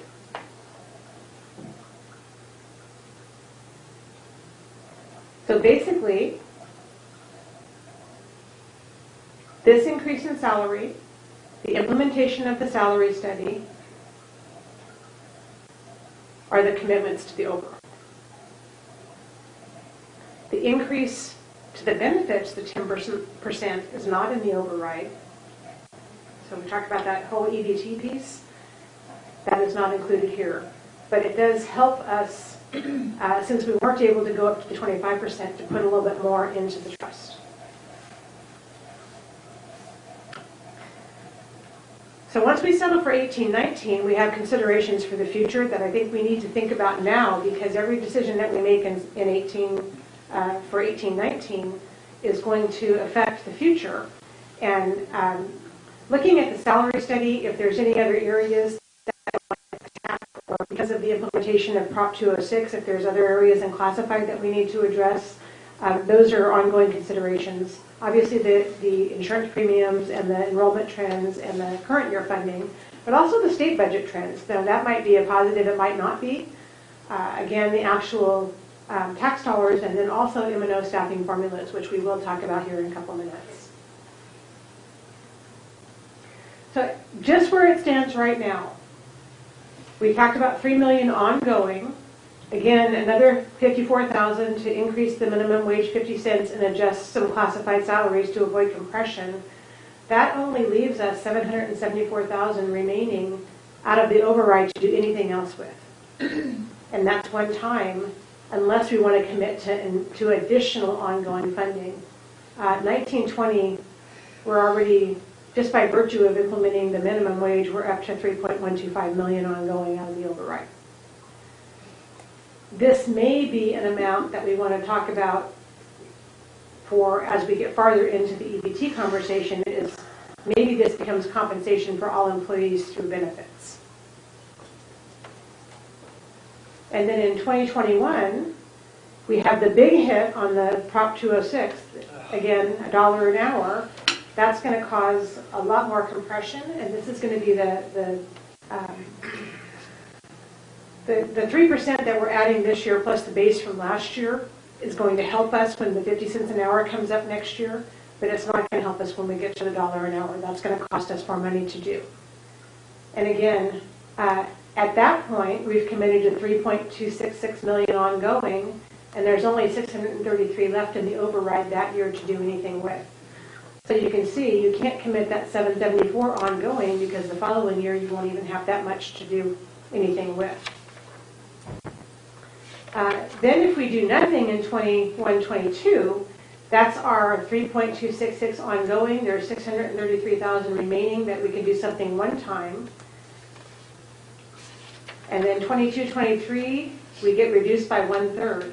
So that year, doing nothing else, ongoing, that year we're going to have to come up with $1 million out of M&L in order to cover the commitments that we make today. And the following year, we're reduced by 2/3. Whoops. There we go. We're reduced by 2/3, so we're only going to get 1.8 million. That's going to be 1.5 million from M&L. And then the following year is the whole 3.2 million, and that's not including increased cost for benefits, for retirement, all those things. Now, is it legal, possible to go out for a new override during the last 2 years of the, have we ever done that before? Try. We tried, okay, all right. So it is possible? Yes, it is. To do that, and you just get the amount that you would have, you don't get the entire amount of those last 2 years? No, it's a renewal one. It's a renewal, okay. So then you would just get the 1/3 and then the 2/3, and then in the third year you would get it all? It actually activates based on the time that it's approved for the election you're carrying over. So if you get into the next general election in 20 with this, the override package would basically just renew. So you would get your 15% override fully stocked back up moving forward. So you'd be able to maintain. Okay, all right. Can you go back to the longevity page? In answering that question, a lot of districts will go out in year 4, so that in case it fails, they might go out again in year Okay. 5 That's not while even they're what fully funded. Yeah, that's fine. I just wasn't clear on Thank something. You were talking about a one-time charge, but you're talking about a percentage increase in pay here, right? So Correct. it's not a one-time charge because they're going to have that percentage increase throughout their career, right? Right, there's two things that are happening. We're recommending the 3% for the ongoing, and then this is only one time. They get it as a lump sum in 2 checks just during that school year. They don't ever get it again. It's like a stipend one time. It's a stipend. It's not a salary increase. Correct. Okay, They that's- can count it on their retirement though. It counts for all of those things for that year.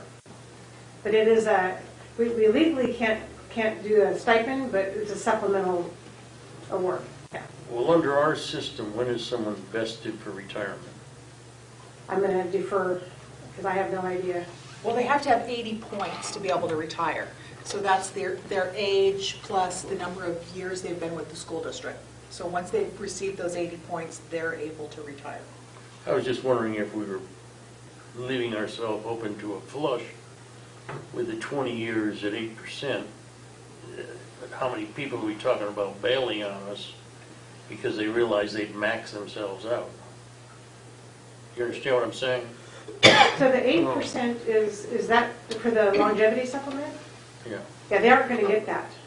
Well, and even though they have their 80 points, what they will make in retirement is based on their last 3 years of pay, an average of. So, you know, as they continue to stay with our district, each time their pay bumps, you know, it bumps up that average rate of pay for their last 3 years as well.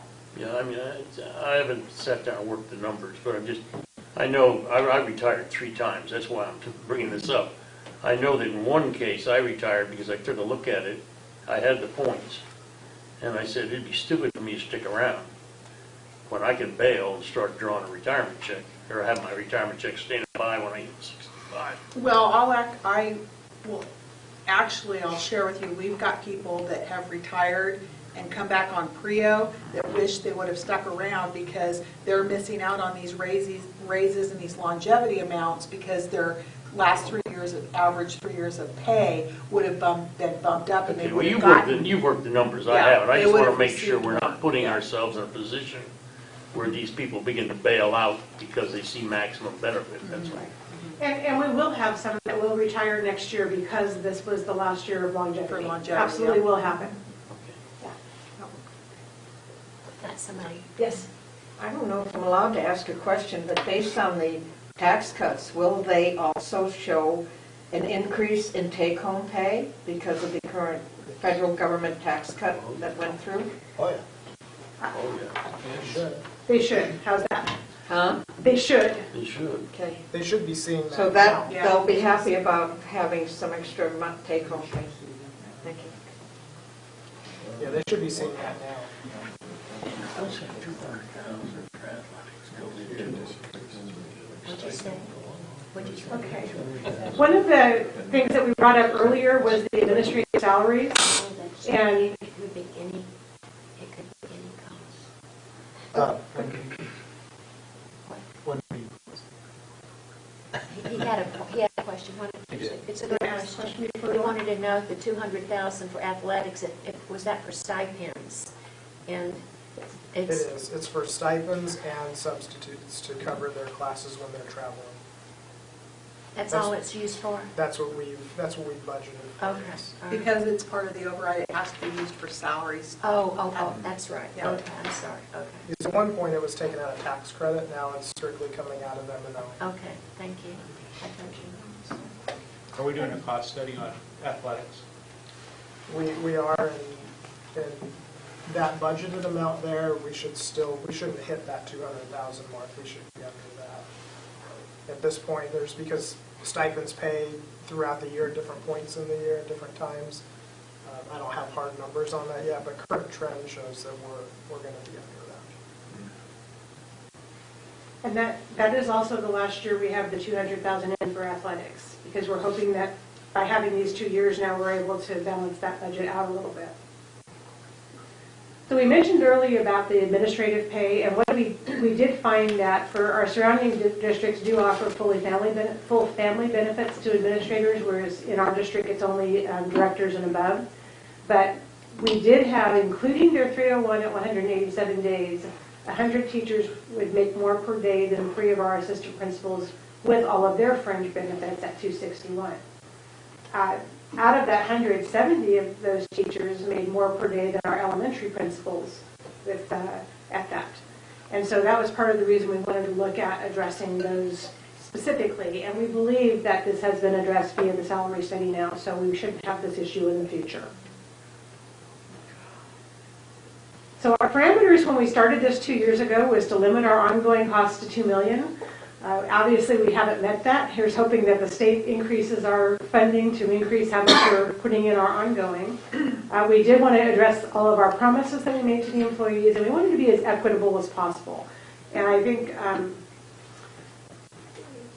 for the most part, it seems to be working that way so far. And then the other thing we needed to make sure is that when we were estimating our override revenues, that we made those reasonable, that we weren't overestimating it so that we could get more money and then fall short in the future. Again, we're going to have to continue to look for ways to reduce our no expenditures so that we can sustain this, should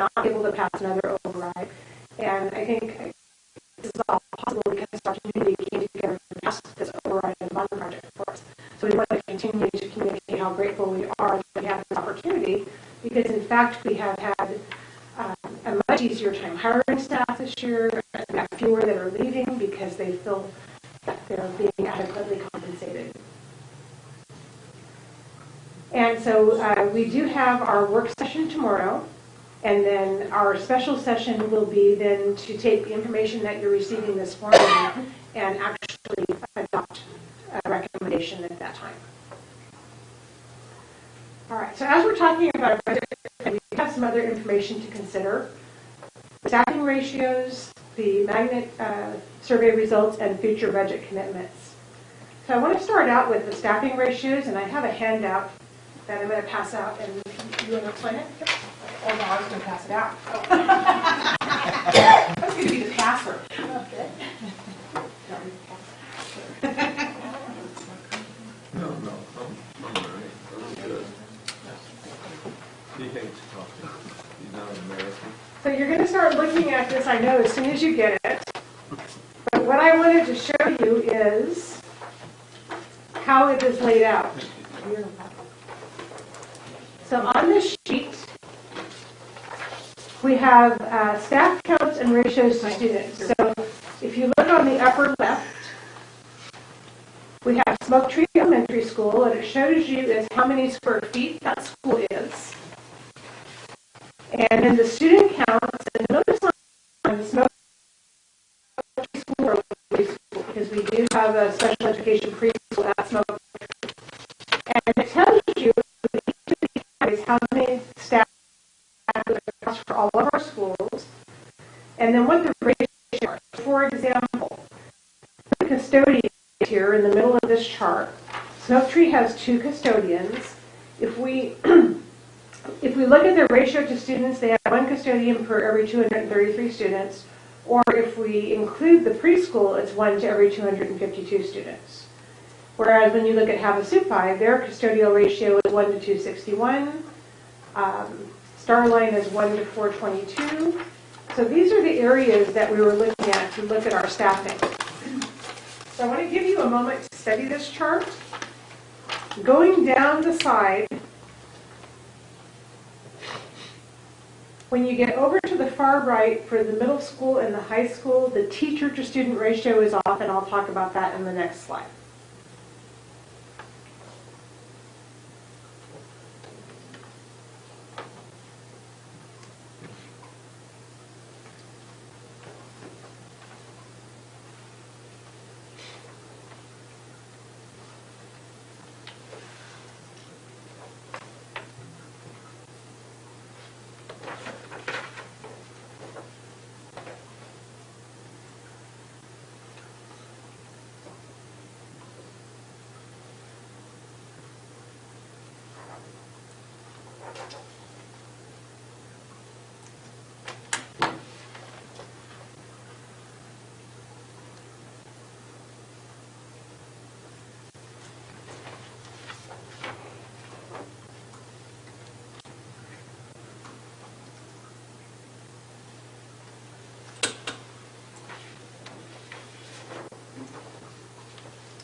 May I ask a question? While they're looking at this, why do we have an academic coach only at Smoke Tree rather than the other schools? There actually is a position where there's called different oversight. So it could be the site wants to use their instructional interventionists and academic coaches are coming out of Title I or Title II funding. And so for a school that what they have instead is a reading specialist.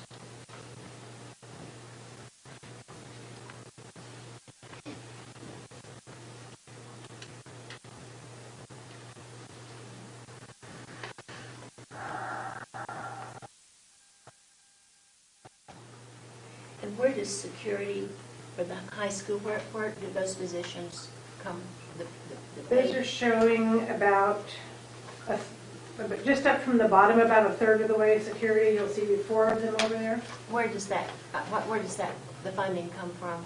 What account? That comes from maintenance and operation and parking lot fees. Okay. So this, did we add a new one at the high school to greet people at the door? We have not added anybody new this year. Well, I just thought I saw in the newspaper that there would be. We located them. Okay. So we have one of them I stationed see. now, yes. All right. Yeah. I also would like to point out, when you look at the custodian, since I was pointing this out, but square footage also comes into play. So we have almost 58,000 square feet at Smoke Tree, whereas at Nautilus and Oro Grande, you're talking 47,000 or 51,000. So in making these decisions, we can't look just at student ratios, we also look at square footage for those kinds of things. So in looking at this chart, we do have a recommendation, and if you look, again, it's about 2/3 of the way down the page. There's it says reading specialist. We are recommending that we add a position to Starline Elementary School.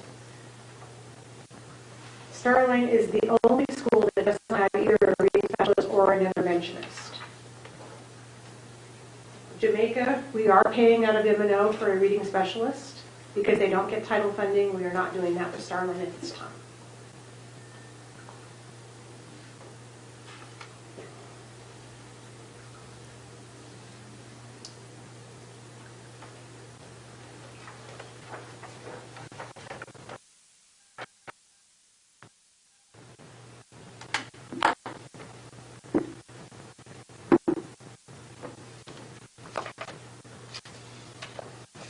The other area that we looked at was the teacher ratios. I didn't include a copy of this, so I can provide that for you.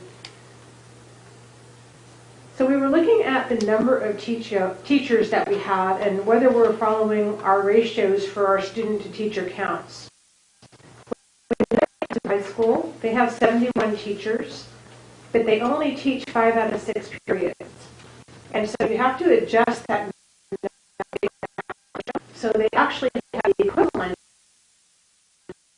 to 1,732 students, which is a little over a 1:29, almost 1:30 ratio.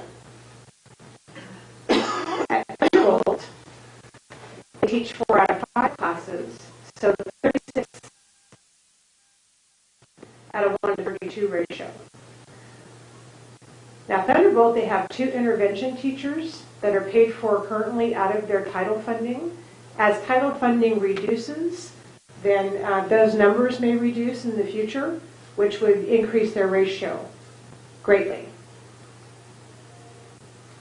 When we look at our elementary schools, Smoke Tree is the only school that has a self-contained SDC class. I took the SDC teachers out of the ratios, but not the students, because especially at the secondary level, a lot of those kids are mainstreamed out for certain periods, and so they do have an impact on the schedule. But at Smoke Tree particularly, those students are not. So when we look at their ratio without their SDC students, it's 1:27. And you can see coming down here, Nautilus is just under 1:28. And our actual, oh, that's not showing up on here.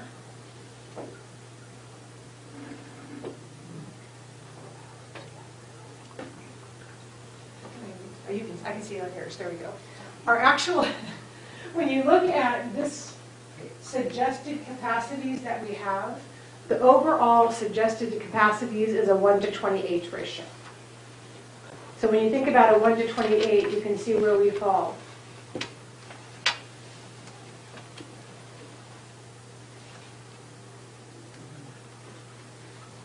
Are you going to have a chart that shows student-teacher ratio in kindergarten and first at the different schools?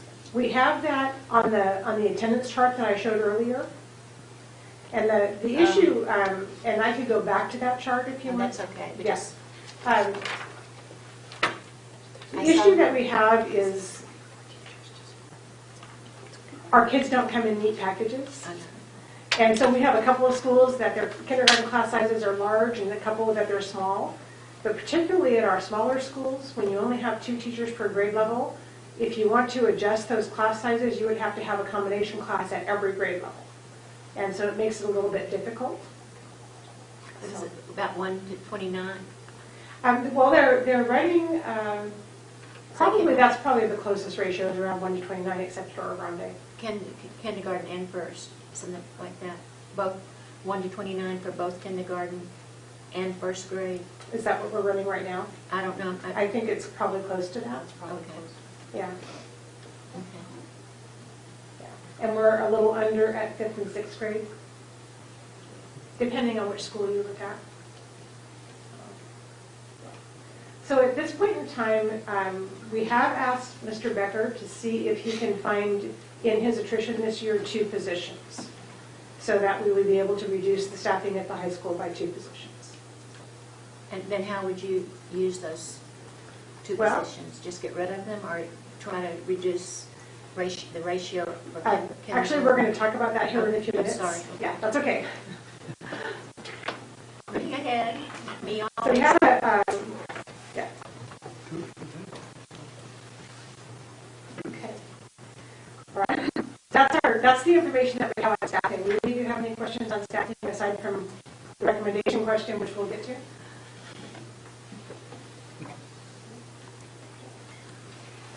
All right. The next piece of information I wanted to share with you was from our magnet survey. We did do a magnet survey, as all of you are aware, and we actually had 363 responses on that survey. The breakdown, if you can see here, from parents, we had 147, which was 40% of our response rate was from parents. Wow. From our community members, we had 13%.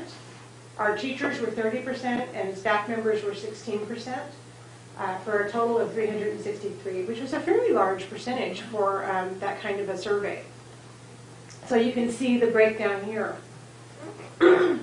As far as how they distributed, they identified with, you can see the schools that they identified with here. Fairly good response from high school parents. I was a little surprised to see that. And then others who weren't affiliated with the school, you can see that as well.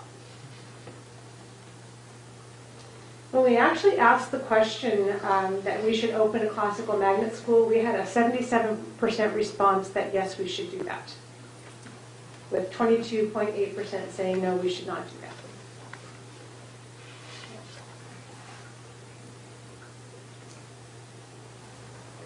When we asked that if they would enroll their child in a classical magnet school, again, very high, 69% said they would.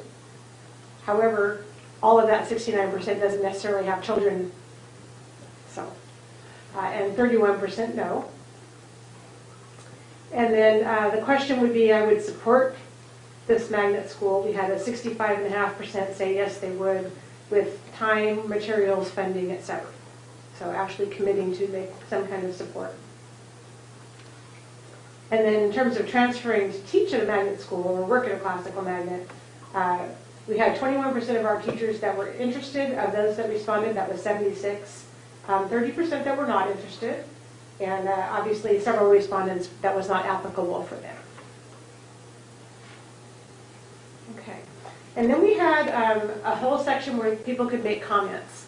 Out of the comments, and I just went through and tallied them, and the way that I get the report, which is how I wanted it, I can't tie any comments to any individuals, so I don't know who made which comments, unless they identified, and some did. But we did get 165 comments. About 18 of those were like a neutral or a maybe. 50 of those were no. The other 61 of those were yes. The other ones were random, not related comments. So I did summarize those.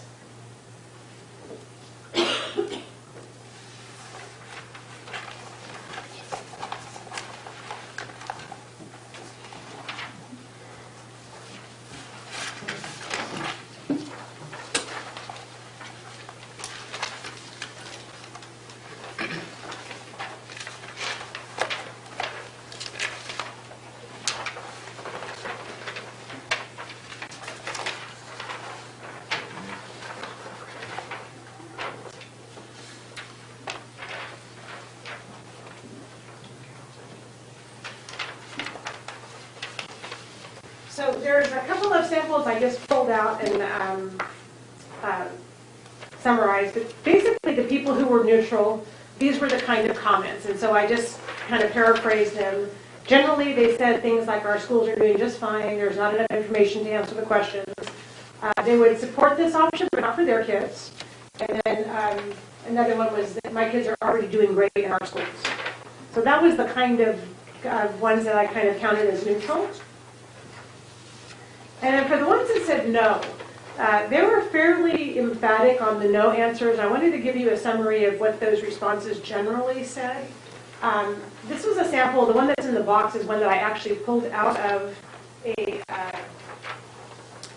survey and just copied it. I feel that we need to focus on our current schools and bring more to them rather than spend money, and that's spelled exactly as I copied it there, on another school. I wish my son could have more enriched curriculum at his current school, more to help with behavior problems, smaller classroom sizes, and 2 or 3 different specials a week, rather than once a quarter. Those are the things that I feel our district should be putting their effort towards rather than a magnet school. And so that's kind of a generic, the type of a no response that I got. I heard or saw several of them that said this should be for all kids, that we should concentrate on overall quality, that we should fix what we already have. Again, specials at the elementary school came up quite often, as including things like computers and foreign language were mentioned. Smaller class sizes was mentioned. STEM and arts, maybe having a second foreign language at the high school. These are all things that were in the surveys. And then the other theme that I saw is, where is the money coming from? Don't waste the money. Don't support the resources being removed from schools.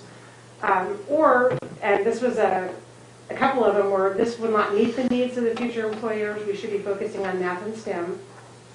And then I had a lot of responses that had other suggestions. So no, we don't need that as a magnet, but what we need is either STEM, arts, language, project-based learning, outdoor environmental, technology blended learning. So those were the kinds of feedback that I got within those 50 no comments. Now on the yes comments, again, we had 61. These are a couple of samples. There was a lot of just yes. It would be great to have this opportunity for our students. I think it's a great idea. You know, those kinds of yes responses. And then we had a few that, this was an interesting one, but that said yes, but you need to be careful how you do it. So this particular sample said, I think that if done right, it could help attract medical, other highly skilled professionals who have school-age children. It also could be co-opted by a particular political agenda. That would not be good. The other ones were, we need this option, but we have concerns on, can we get qualified teachers? How are we going to train our teachers? How are kids going to be eligible for the school? You know, questions like that for more detail. Several comments about what a success these were in other areas, and there were examples given of Mesa, Gilbert, other places that have had magnet schools. A few comments about yes, but we shouldn't probably teach Latin. We should teach Mandarin Chinese instead was one of the suggestions. Yeah, so that's kind of the general tone of the comments that were received out of the 165 comments that were received. Any questions? Can you do me a favor? Can you go back to the demographics and just click through those 3 or 4 pages real quick? Yep. I just want to look at some of the numbers. Okay. So here we go. This was our response rate: 40% parents, 13% community members, 46% total staff responses. Do we have any breakdown of what level the parents come from, whether it's more high school or elementary? Yep. See, I can't read that. Okay, sorry.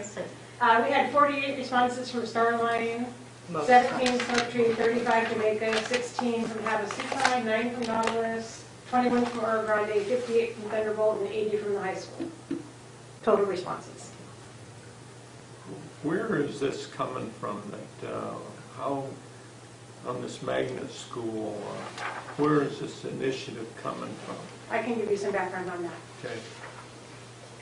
We started the conversation at the administrative team level back last year when the information came out that they were expanding the empowerment scholarships. And so one of the things we talked about is, and I don't know if you recall the original initiative, was that you could get the empowerment scholarships starting at age 4 if you started with a private school.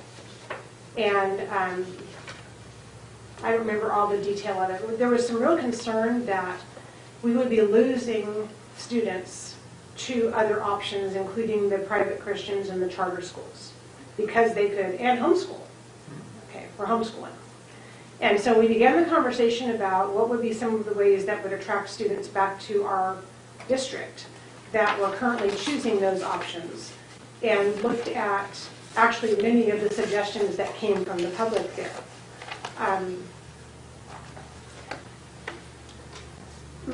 From my personal experience, when I was with Riverside County, there was a classical charter school that was in Riverside County called Temecula Valley Prep. And that was one of the highest performing and most in-demand schools in the county. And we dealt with them because we were in charge of supervising the charter schools. And because they had to do everything at a regular public school, and they had this long waiting list, and they were a distinguished school, one of the things they were doing was recouping the homeschool population. And so we began that conversation among our team. We actually looked at several different models and had an iterative conversation about what would be the most likely to appeal to our community, and perform that need of bringing students back to us. And our group talked about maybe the top 3 of what those were. Then last year, not last year, but last calendar year, in consultation with the board president, what we decided to do is say, okay, our top one was a classical.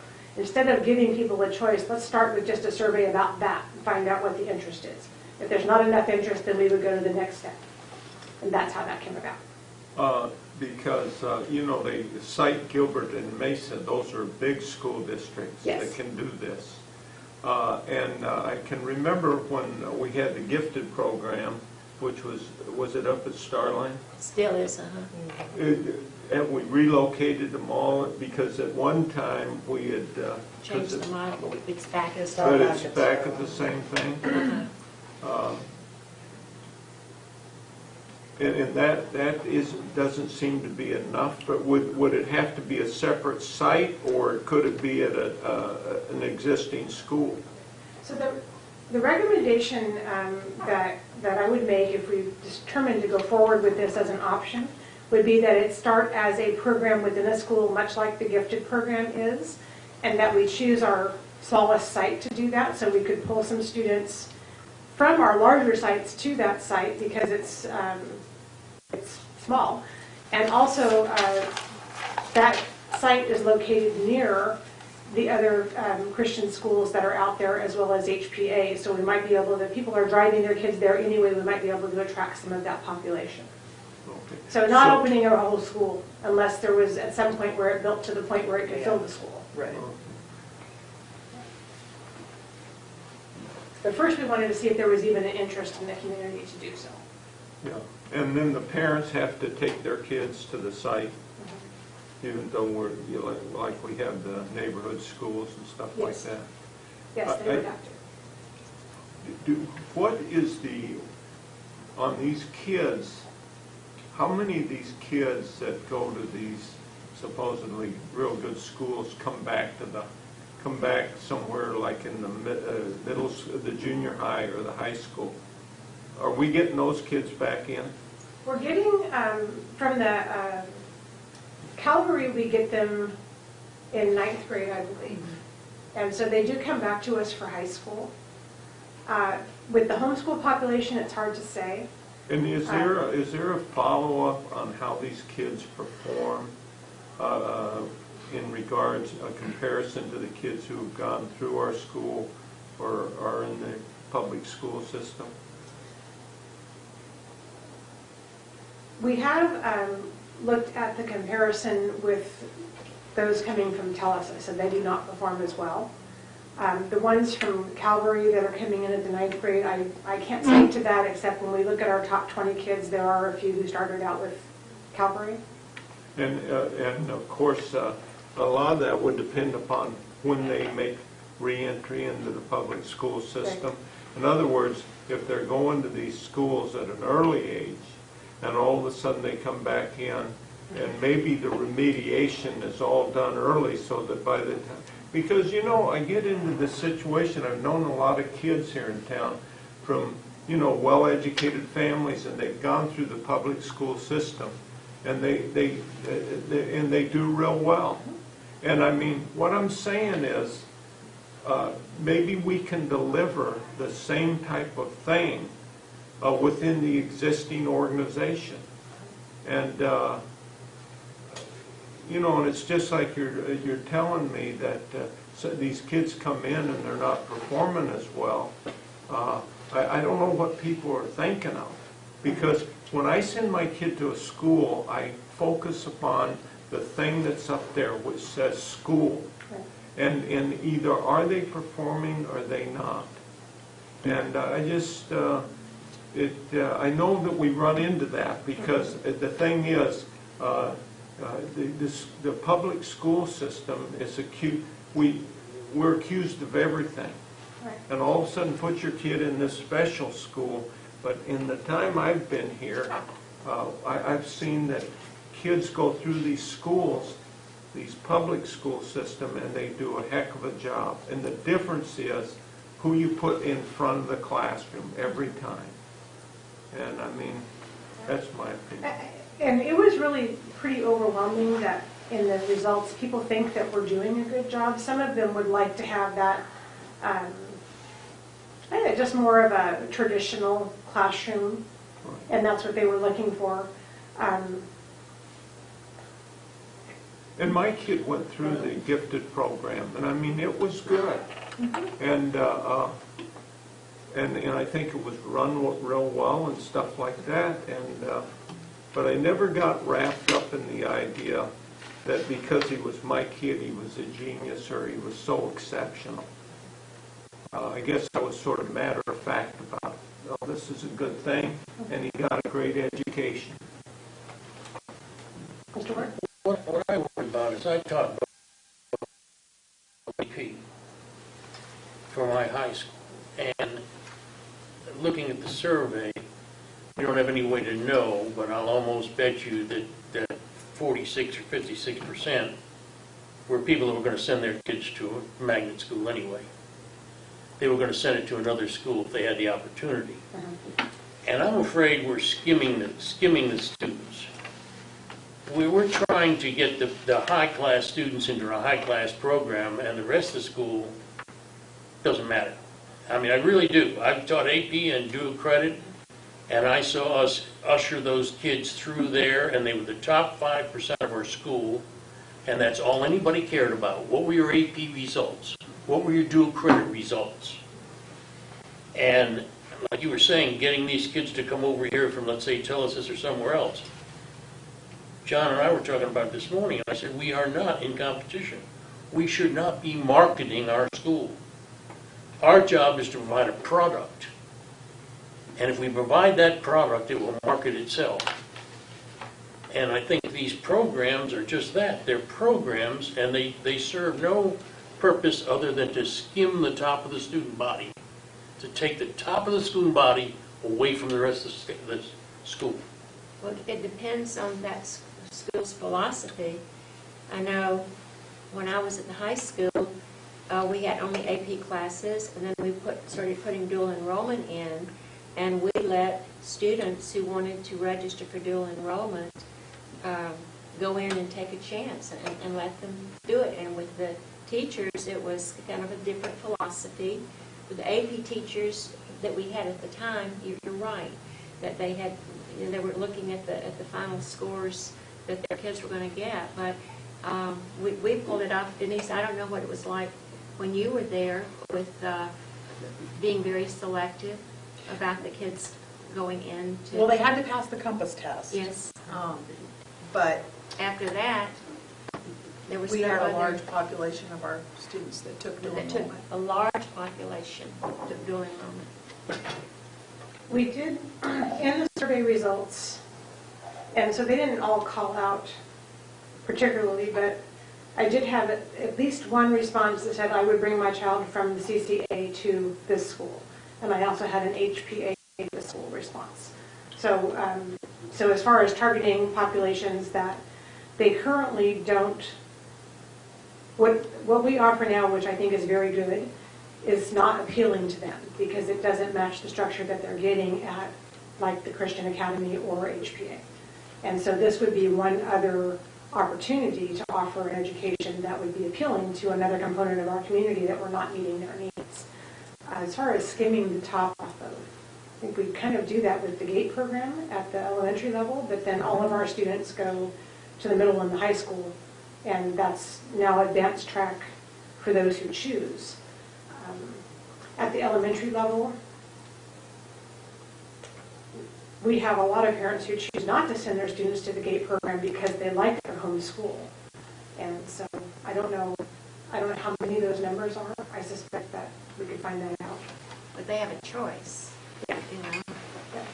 Yeah. And that's really what we're talking about. When we start talking about more choice being injected into a marketplace, and education is becoming a marketplace, unfortunately. As that comes in, how do you accommodate the people where one size doesn't fit all? And how much are we losing to the charter and eventually the private school market now that we have the vouchers to consider in that process? We just got done looking at the budget. And in the budget, we're losing in and out in any given year 75 to 125 students. We've had some heavier years and we've had some lighter years, but that's about the real part of it. And what do we do to stem the tide? Do we have another source where we can bring some more students in to stem that tide and try and get back to even? Because right now, any inflation factor we get, any additional funding we get from the state is being used to write our budget so we can keep the status quo. You can't stay status quo in a world of increasing costs. Something's going to give eventually. I look at something like this, and I think there's a value to that. And Al and I are going to disagree on a competitive environment, but it is a competitive environment out there. Parents have choices, and when they, A, get upset at us, or B, don't perceive the value of what we offer, they go somewhere else. And we're either not developing the right value position for that parent, or we've got to turn around and we've got to develop a value position for that parent. We either let the customer go somewhere else, or the student in this case go somewhere else, or we bring them into the school system in some manner, way, shape, or form. There's an economic component to this, absolutely. We will have always, as somebody who was at one point in his high school career, or in his academic career, not in high school, but in his academic career, identified and put into a gifted program. We will always have a certain group of students who will academically come to the top. And it's not that we're skimming the top. You've got to be able to provide a program that challenges them. If that's a gifted program, great. If that's the magnet school that we're discussing, great. But you've got to challenge that student. You've got to keep them engaged. Or they get poor habits. Well, not just poor habits. They get bored. And I can go around that campus and I can probably ask the teachers, who's the smartest kids in the class? And I bet you once we get outside of the girls and we get into the boys a little bit more, I can probably point to a lot of closet geniuses that we have in our school system. These are kids that are very smart, who just don't feel like the academic world should apply to them. And they get out in the world and they do wonderful things, but they're average students while they're in high school because they get by and they get out. Well, see, we're agreeing in disagreement. Everything you're saying I agree with. I'm simply saying that you can do it in the school you have now. The first thing you do is you look at your grade system and you actually give some people some F's. And you actually give some people some D's. And A's are real A's. You don't need to have a whole new school system for your A students. And that's what we're trying to do. We're trying to give classes for our A students instead of simply saying we're going to grade people by how they perform. I don't necessarily disagree with that. But on the same token, as much as I have a very smart child in my house, and my oldest, my number 2 son, struggles with math. It took him 3 tries to pass Algebra 1-2. And so the older one, who's now in his junior year in pre-calculus, is sitting there, and he's out of math challenge. He kind of shows up for pre-calculus, and he checks the box, and he's done because he's good at it. Different children will need different stimulus and different challenge points, and one size fits all may be a problem. The other thing is we used to do this, and we used to have a roundtable program here next door for the ones that we had trouble reaching. And I just think that we've done it in the past. I think this is a little different take on what we've done in the past.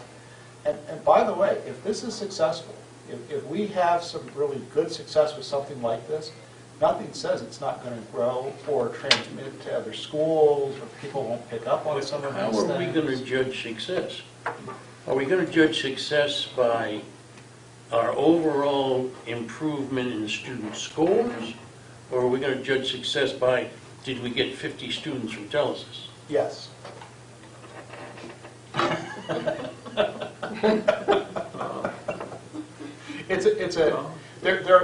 You have to look at both sides of the coin. Both sides of that coin are, did we increase our enrollment? And did we improve our scores with our students? Both of those things are valid, and they're not valid independent of one another. And when I say scores of our students, I don't mean just scores of those students we brought over. Right. I mean just scores of our students in the entire system. I think it's both, or you haven't done your job. If you're directing efforts toward that, and you're not improving scores for the entire system, then you simply don't have a cost-benefit analysis. Because You can't sit there and say that if you install this program in an entire school as a whole, that you're going to win that cost-benefit argument in school. You will have students that will embrace this, and you will have students that don't. And really, the parents were, some really were, I'm happy with my schools the way they are. Others were, I really would like this option.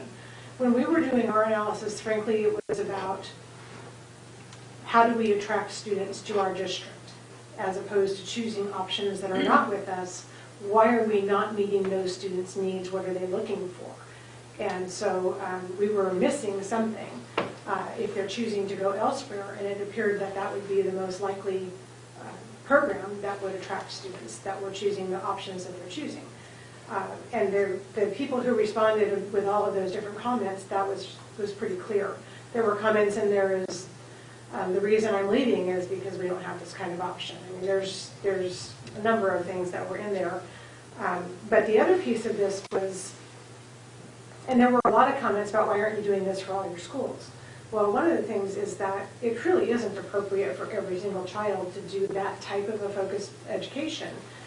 But one of the things that we could begin to do is look at curriculum and look at strategies that we could go across all schools with and have it be a pilot of that. So the intent was yes, both, but more to how do we better serve the needs of our community and bring them to us, as opposed to having them choose other options just from a business standpoint. And then how do we increase the quality overall by trying some things and seeing if they work. So, you know, I think it's a good idea. I just think that sometimes you have to operate within the existing organization, and you can deliver stuff like that.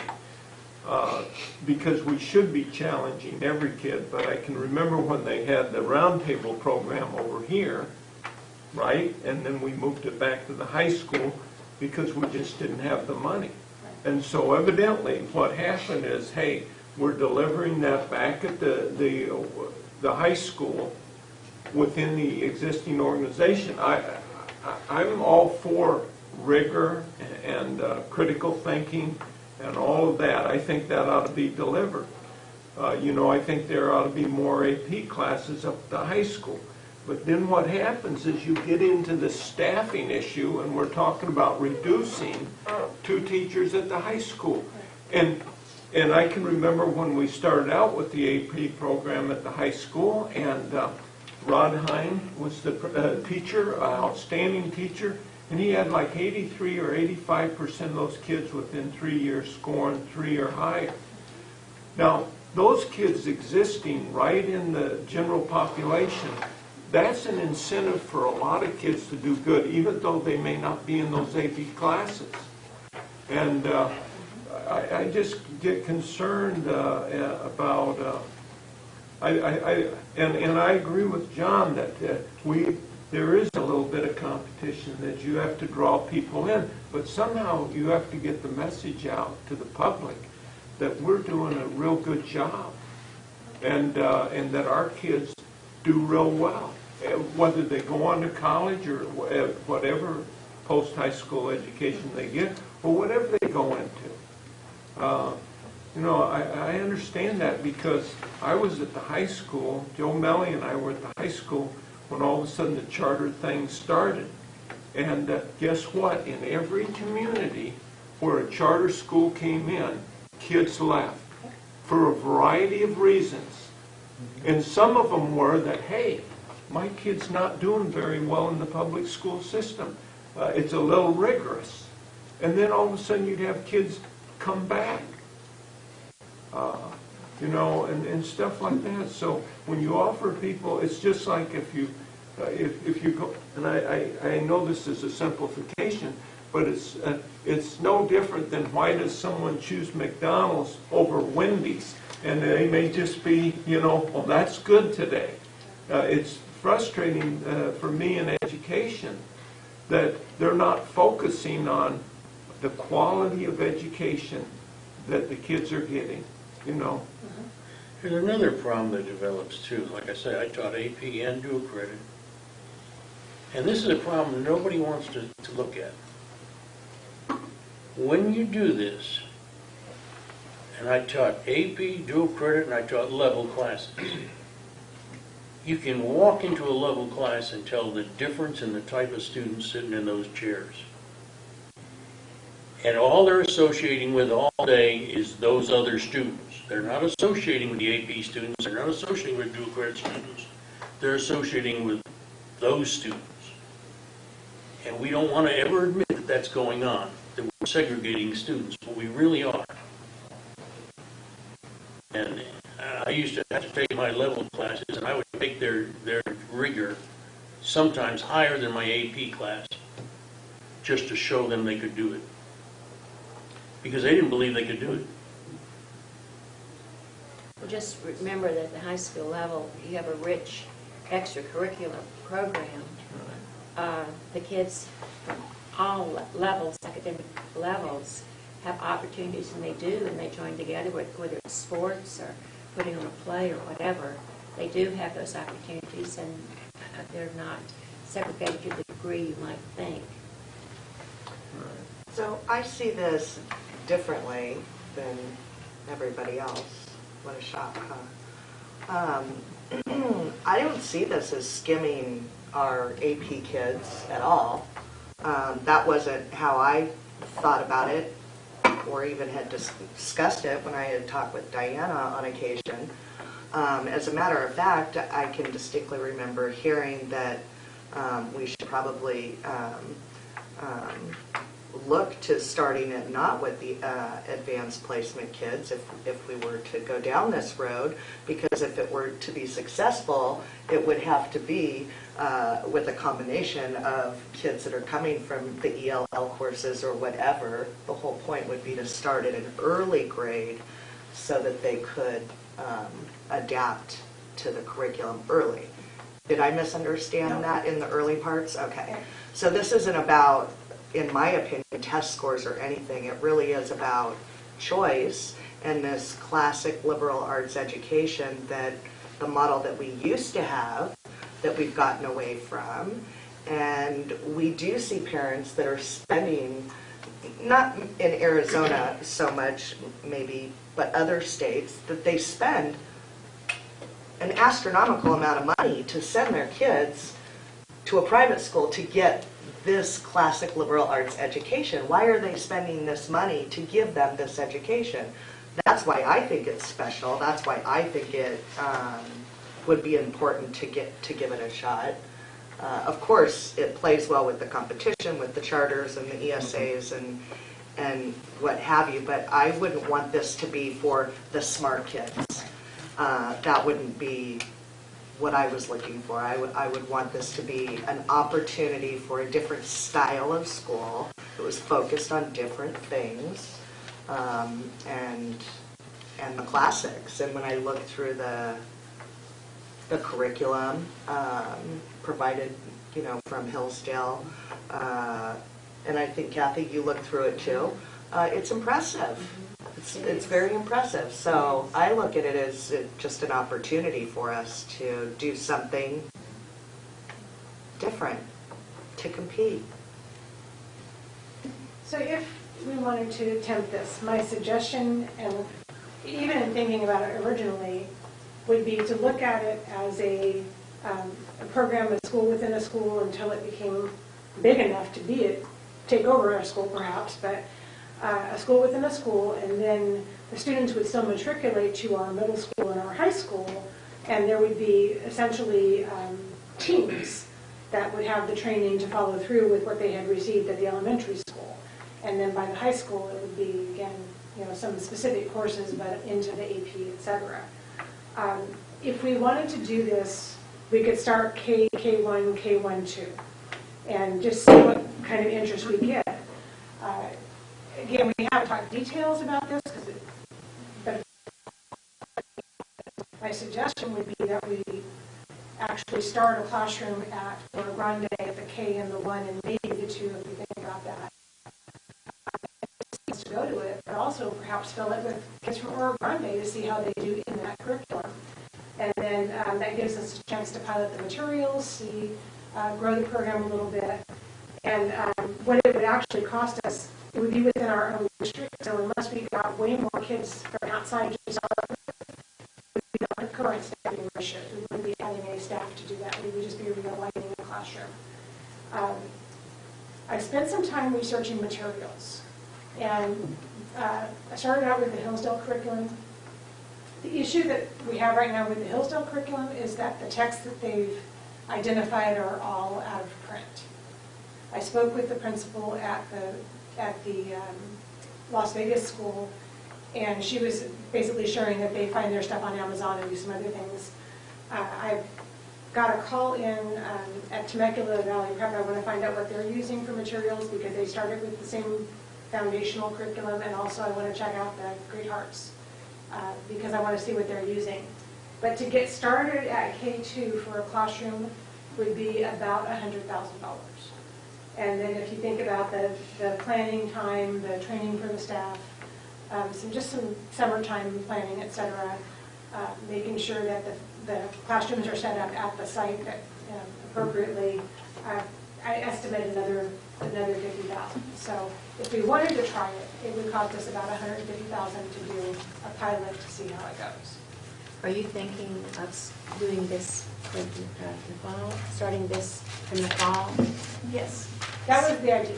So my first question then is, have you identified, not many teachers are capable of doing this. So have you identified teachers in our district who are capable of doing it, who would want to do it? I have not. We would use our current phonics program.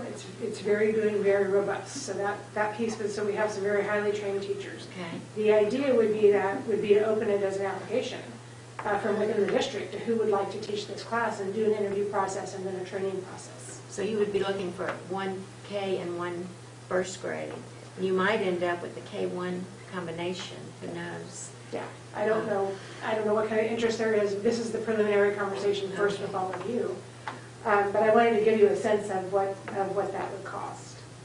I have a question. What does a classical education look like at K2 level? It's deeply phonics based. It's deep into conceptual math. It actually has very identified readings for the kids. They spend a lot of time on vocabulary development and that kind of stuff. So it's a little different from what we do now, but what it builds upon is the It's probably, I would say, more intense. Do you have that? I do. Yeah, okay. You can look at it. I mean, this starts in kindergarten. Pretty detailed.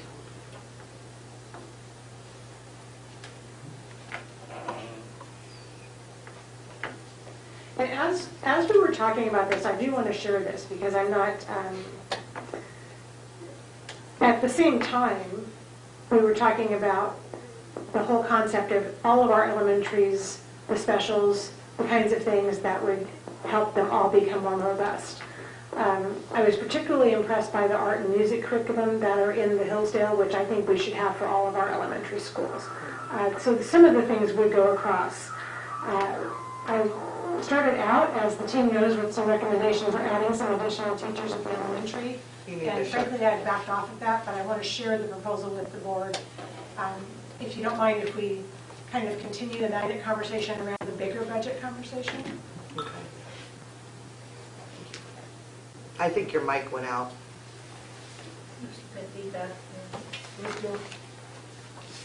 It's red. It's Yeah. probably the Battery. battery.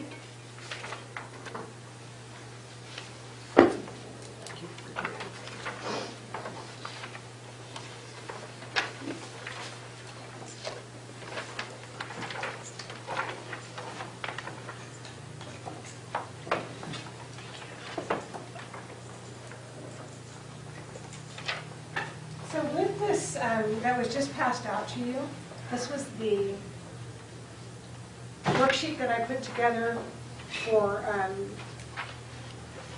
budget recommendations. And one of the things that made me back off a little bit of some of my original thoughts on the budget was looking at the assumptions. And the assumptions would be that we have an override amount of at $4 million. We have the carry forward that we think we're going to have a one-time high carry forward this year. We know that our budget is going to be pretty flat for next year based on the estimates that Mr. Murray has put together.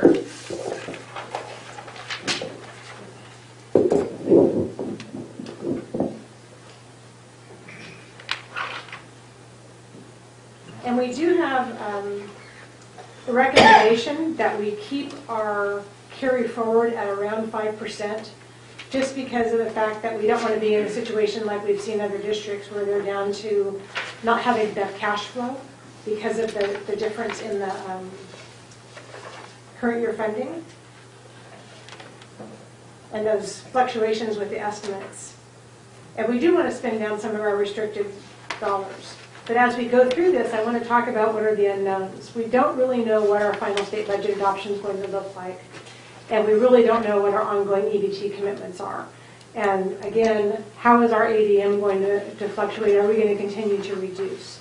So before we spend every dime, I think we need to think about, what about those unknowns? And then the other piece is, can we currently sustain the ratios that we have? Or could we sustain any added positions as we're talking about the decrease? So I'd like to spend a minute to go over this budget proposal. Sorry, I just talked about those.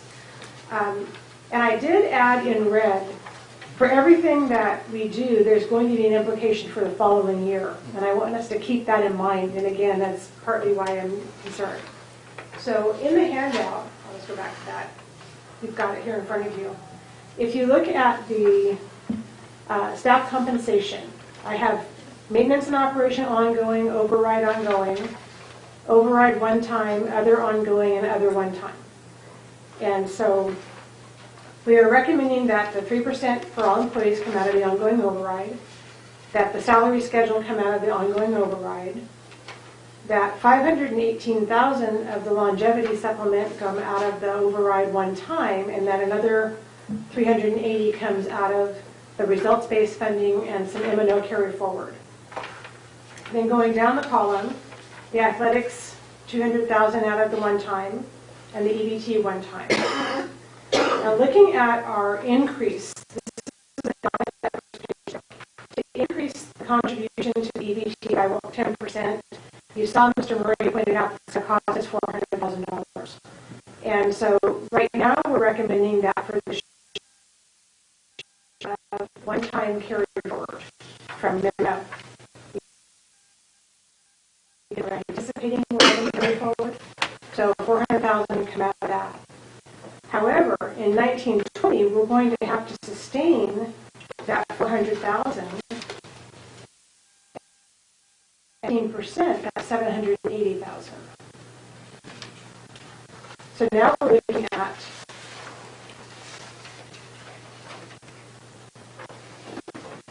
over $1 million.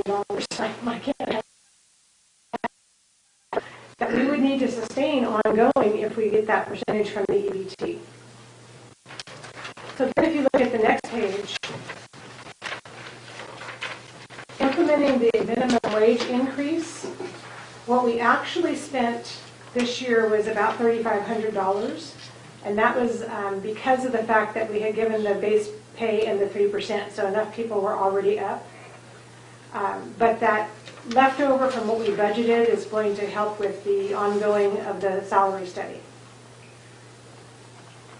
So now when we look at staffing, we're talking about adding a reading specialist at Starline. It's going to cost us about $50,000 to add a reading specialist at Starline. We're suggesting that that come out of the instructional improvement funds. That is an ongoing dollar amount that we could utilize for that. The other area that we've been talking about, and this is the rest of that minimum wage increase to go on here, is that we have 4 campus security at the high school. And right now they're only 6-hour employees, I believe. And so they're earning benefits, but we have to stagger their shifts in order to cover the full school day. And so the suggestion that we have is that we actually revise the job description so that we can hire campus security that have a little bit more expertise, perhaps hiring maybe retired police officers or so on, that we increase their hours to 8 hours. So with revising their job description and increasing their salary and increasing their hours, that would be approximately $60,000 ongoing that we could get out of the salary study and the minimum wage allocation going forward. 2 of those positions would come out of maintenance and operations, 2 of those would come out of the parking fees at the high school for next year.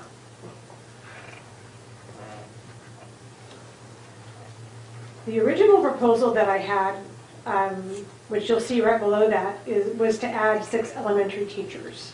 That would have been 4 for PE, 1 music, and 1 art, so that we could have a PE teacher at every elementary school and then increase the music and art to a semester each for the rotations. And then to reduce the 2 FTEs at the high school, that would have only had a net impact of $200,000. However, based on the EBT ongoing, I don't personally feel comfortable making that recommendation because it would be, in my mind, it would be irresponsible to hire these teachers and then have to lay them off next year because we find that our commitment to benefits is more than we can afford.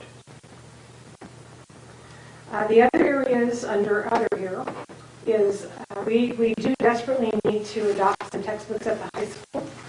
And so I suggested that we take some one-time dollars, that would be some of the carry forward, as well as a rural schools funding amount, and do a English adoption at the high school to start with. And then implementing a magnet pilot for K1 or K1-2, and that again, a one-time funding this year would be $150,000 out of our instructional improvement funds. So we do have a little bit of money sitting there, not a lot. But that would be a future commitment if we add grade levels, if it takes off, of purchasing materials as we go. So when you look at the bottom line, we're suggesting that originally it was $200,000 additional out of M&O for additional teachers. Again, I'm at this point in time not recommending that, although it's on the list for the board to consider. $853,000 with the override, $868,000 with the one-time override, $50,000 ongoing out of the instructional improvement funds, and $1.1 million of our carry forward to be spent on one-time dollars.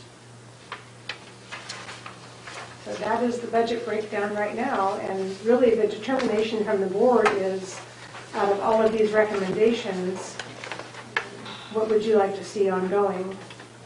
The up through the staff compensation package is what was discussed with the budget committee. The staffing and the other are outside of the budget committee's recommendations.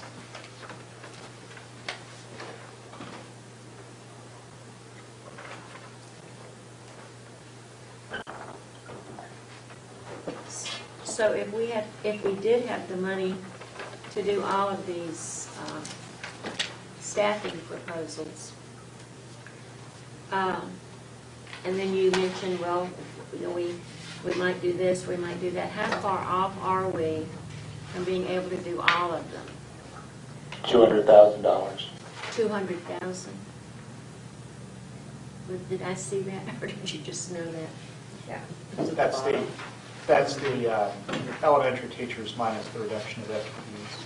Okay, so So 200,000 is the commitment from maintenance and operations funding. Okay. The concern that I have is that in 1920, we're going to have a $600,000 commitment because of the ongoing 10% that we're contributing to the EBT.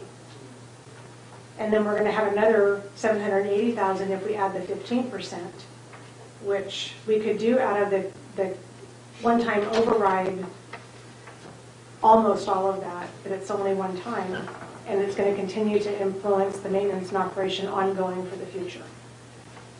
I mean, to me, we have to have a reading specialist at Sterling, I think, out here, and we need those English books at the high school.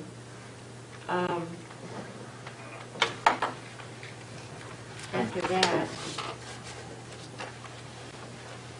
I hate to choose. and I think we need to add to our specials teachers. Those are the options. I kind of look at this as future planning. And what I'm saying is this. I see, again, education being a very competitive thing. When I see kindergarten class sizes being advertised by others at 14, 15 kids. When I see full art, music, and PE as an advertising point with some of these that are attracting children. I want to be in a position where academically, with my specials, with my adoption of materials, I personally in the business world look at this as I want to be as competitive and prepared and ready to say, we do that. Can we do that with everything? No, I agree with you, but I guess my question is, if we're 200,000 short, we can't do it all, so what do we need to get rid of? That's not an option for next year. I hate to say it, but I think adding the staff for the specials, I really hate to say that. I'd love to find middle ground. I'd love to find a way that we could take, 2 or 3 in there and make a rotational schedule work. It's just going to be very hard to do in trying to meet that one halfway, schedule-wise. To a lot of parents, those specials are really important. That's when you come into competing with other schools and having those options, and also for planning time for teachers to, let's say all 4th grade teachers to sit down and work together at a school. They don't have that opportunity anymore unless we have enough specialists. I got 2 children in an elementary school now. I get it. I get it. But if I had to play pick and choose, I think that trying this magnet program, I think, is more intrinsically connected to the future than the specials are at this point. The specials are important, don't get me wrong on this. But if I had to choose, I would choose working on a classical liberal arts education in the early grades as opposed to doing the specials. That would just be my personal choice.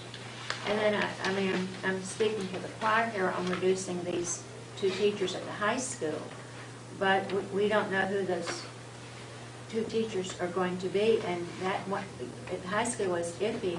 You start getting, if it's an AP teacher or an art teacher, or then that's not optional. We could close down a CTE program, I suppose, but it's not as easy to say maybe if you lose an English teacher, then fine, you can just have larger class sizes. But for some of these, not all teachers are able to teach AP or dual enrollment.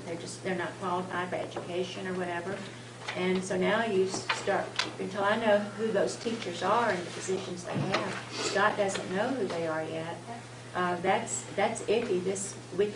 We could count on this money, and then in May we could realize, oh, we don't have that money. So that's a concern. What are the specials that would be eliminated? What are they?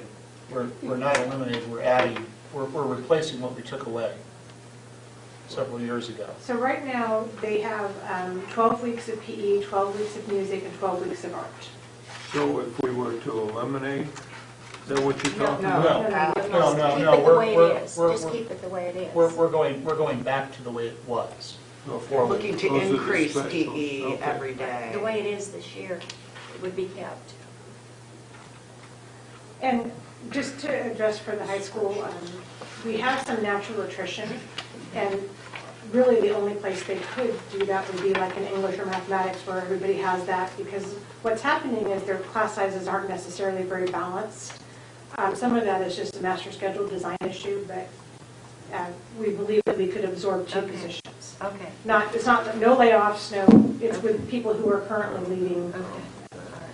I'm going to ask the question nobody wants to touch.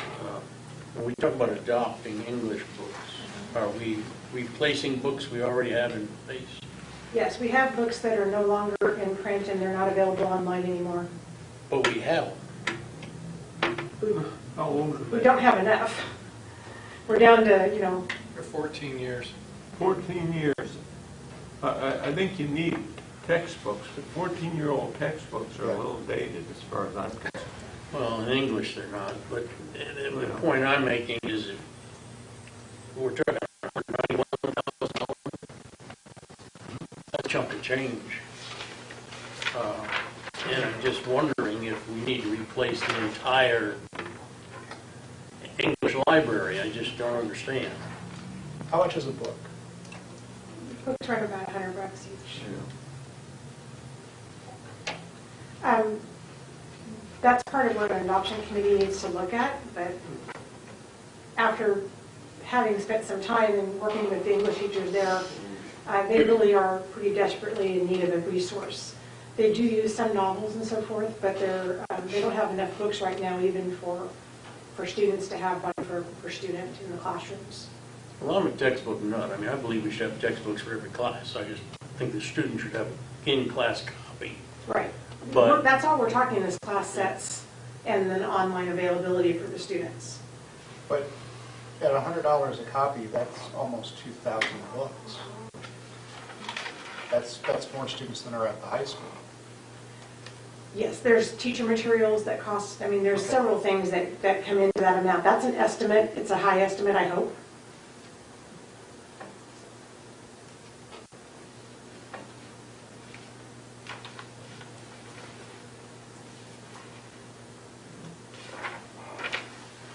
So what do you and the administrative team recommend?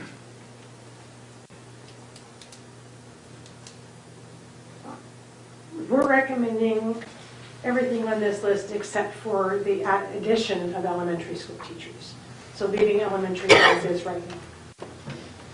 It's functioning, and again, the main reason is that because those are people, and if we can't sustain it, we would have to lay people off, and I would not want to do that. So my personal feeling is that we should wait a year. I think it's going to take the EBT probably 2 years to equalize. And my concern is those red numbers at the bottom, that in the meantime, we're going to have to commit dollars to our employee benefits. I just think it would be... And you know you're going to get a lot of pushback from the teaching staff, the elementary.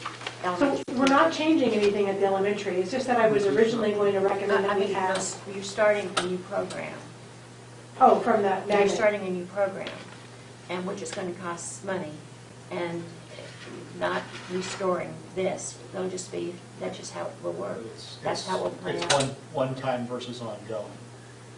In other words, the 150,000 for the magnet program is a one shot. If you stacked up teachers, you would have a $300,000 net $200,000 cost every year versus the 150 once. So, if you know, if I could hear a commitment that we can say to the elementary teachers, we know this, and we are committed to having this be a priority, that we address specials teachers.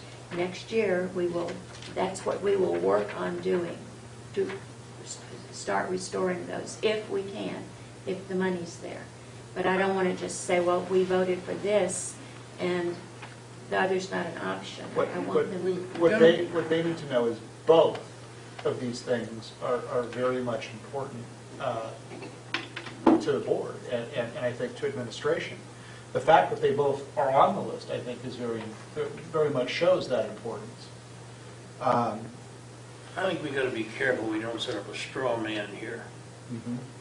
We don't have to start a magnet school. Yeah. And our budget overall is suffering in many areas. And just like with a household budget, you run around, you turn the lights off because the kids left them on. Well, the lights don't cost much, but you turn them off because you don't want to spend that extra money. And we need to start looking at this budget that way. We need to start looking at it from the point of view of, hey, maybe we should retrench and not start new things. But realistically, we are faced with, we need to attract students to our system. No, we don't. We need to run a good school system, and if it means we have to cut some teachers and some programs, we cut them and we maintain a good school system.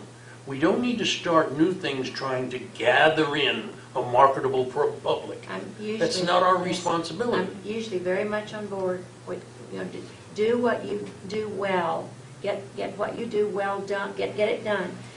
Everything, make it the best you can possibly make it, and then add. I've been that way forever. Well, that's all I'm saying. We have a new school starting. I don't know if it'll be this year or next year. The Catholic Church, they're going to put in a parochial school. So we're going to face this, and we don't know where the ESAs are going to go. Where everything's based on money. It's the money coming in, and this is we need to be really careful here how we move forward. Well, I asked about English books, and I like textbooks. I'm a firm believer in them. But I asked about them because I'm looking at the point of view that we have to start looking at where we can cut costs. And we can sit here and try to start a new school if we want to. That's fine. Catholic school comes in, wipes us out, we just blown to $150,000. I mean, we're not looking at this practically. We're looking at this pie in the sky, and we're not acting as though we're short on funds, and we are short on funds. Can I just make a comment to that? I understand your point, and I know that that's who you are in cutting costs, and I'm right there with you. I stand shoulder to shoulder with you because I'm under the same mindset. If there's true waste, then we need to get rid of. We need to address that. But I know you've been sitting in many of meetings with these people right here to my left, and you, or to my right, and you to my left. While we try to address the waste and maybe just the areas where we can maybe trim a little bit, finding that there's not too many areas to do that. Now there are some, and we are addressing that. But I can tell you with just being committed for providing a really good education for our kids is top priority, I think, for all 11 of us sitting around this table. We have challenges. I don't think any of us here, and I think this table in front of us on this sheet speaks to that we're trying to make sense of what are our true needs, what are some ideas for the future. And I think holding these meetings speaks to that we're having open discussion about what are our needs, what do we truly need to do here. And I appreciate it. These last few weeks, and I could even say probably month or two, there's been some sleepless nights because this is important. You know, we have to get it right. You have to get it right the first time. So what's proposed here are simply just that. They're proposals. And it's up to us as leaders to say, I feel good walking down this path. I think that we've weighed out the potential risks or challenges, and then we need to make that, you need to make that decision, and we move forward with it. But addressing specials at the elementary level is a priority for our kids. They need to be able to have those opportunities to express themselves artistically, musically, on paper, in sports. It's needed. I have 3 kids of my own, 2 of which are in elementary now, and they love specials. It's what keeps them well-rounded, and they're good academically as well. But I just applaud the fact that Diana took it upon herself, and maybe this is where I should have probably did it, but she took it upon herself to actually break it down with what you have in front of you, because it is complicated. We're doing our best to identify funds, money sitting in different funds, and trying to see where we can take that money and apply it to our needs. I don't think any of these things here are wants. And I think that the biggest problem we've got is we don't accept the fact we have an exceptionally good school system. And I agree with you. We put out very good students here. And all I'm saying is when we're under a budget crunch like this, let's take care of what we have to take care of. If it's specials, whatever it is. But let's not put new things into it that are going to cost us money that we don't need to be spending. And to your point, that's exactly what we're doing. The main area of hesitation for me is the known that we have an EBT concern. That's the known. It's out there. It's well known. It's on the PowerPoint. It's recorded here. We're talking about it. There's a concern, an identifiable concern that's right there in front of us. And I believe we have a solution to it. Unfortunately, it's not a solution that we can address in the fiscal year 18-19 year completely without drastically changing some of these proposals. So I believe fiscally, and I can't speak for all of them, but I believe we're pretty much on the same page here. We have that known of addressing the EBT concern. And I think we need to walk down that path and address it. And like I mentioned before, we have great people who are trying to find solutions to this problem. And that's my hesitation and reservation on expanding at this particular time the specials. There's nothing more than I would want to do, but I can't, on paper, I can't feel comfortable. Not to say it can't happen, but I'm the type that needs to look at a little bit of a cushion for the unknown, because we all know that unknowns occur in our own personal lives and in business. So that's my concern, is that we have to have a little bit of a cushion, not an astronomical amount, but we have to have a little bit of a cushion. So that's my only concern with moving forward in something like If that. the administration feels that they can operate without these specials, they want them, but they can operate without them, then I agree with you 100%. We're better off to leave ourselves a cushion. But along the same line, we don't have to start a magnet school this year.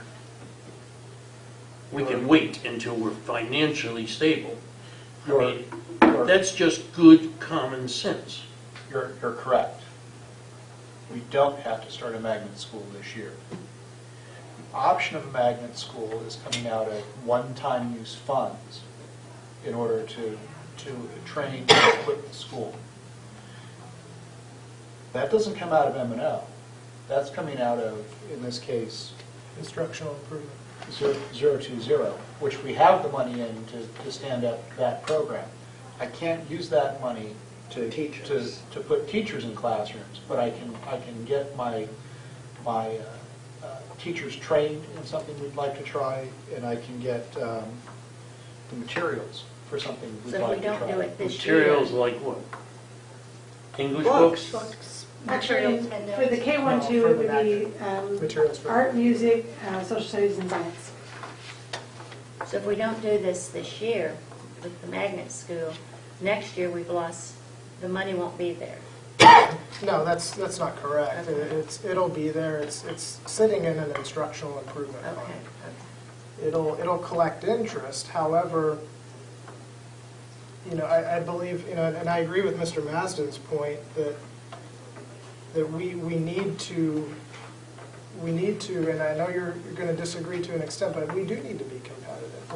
We do need to be able to say, here's something that's just a little different, and not to this big grandiose scale, but perhaps this is one good way to see if this is even going to work. Are we going to be able to grow our way out of a declining enrollment?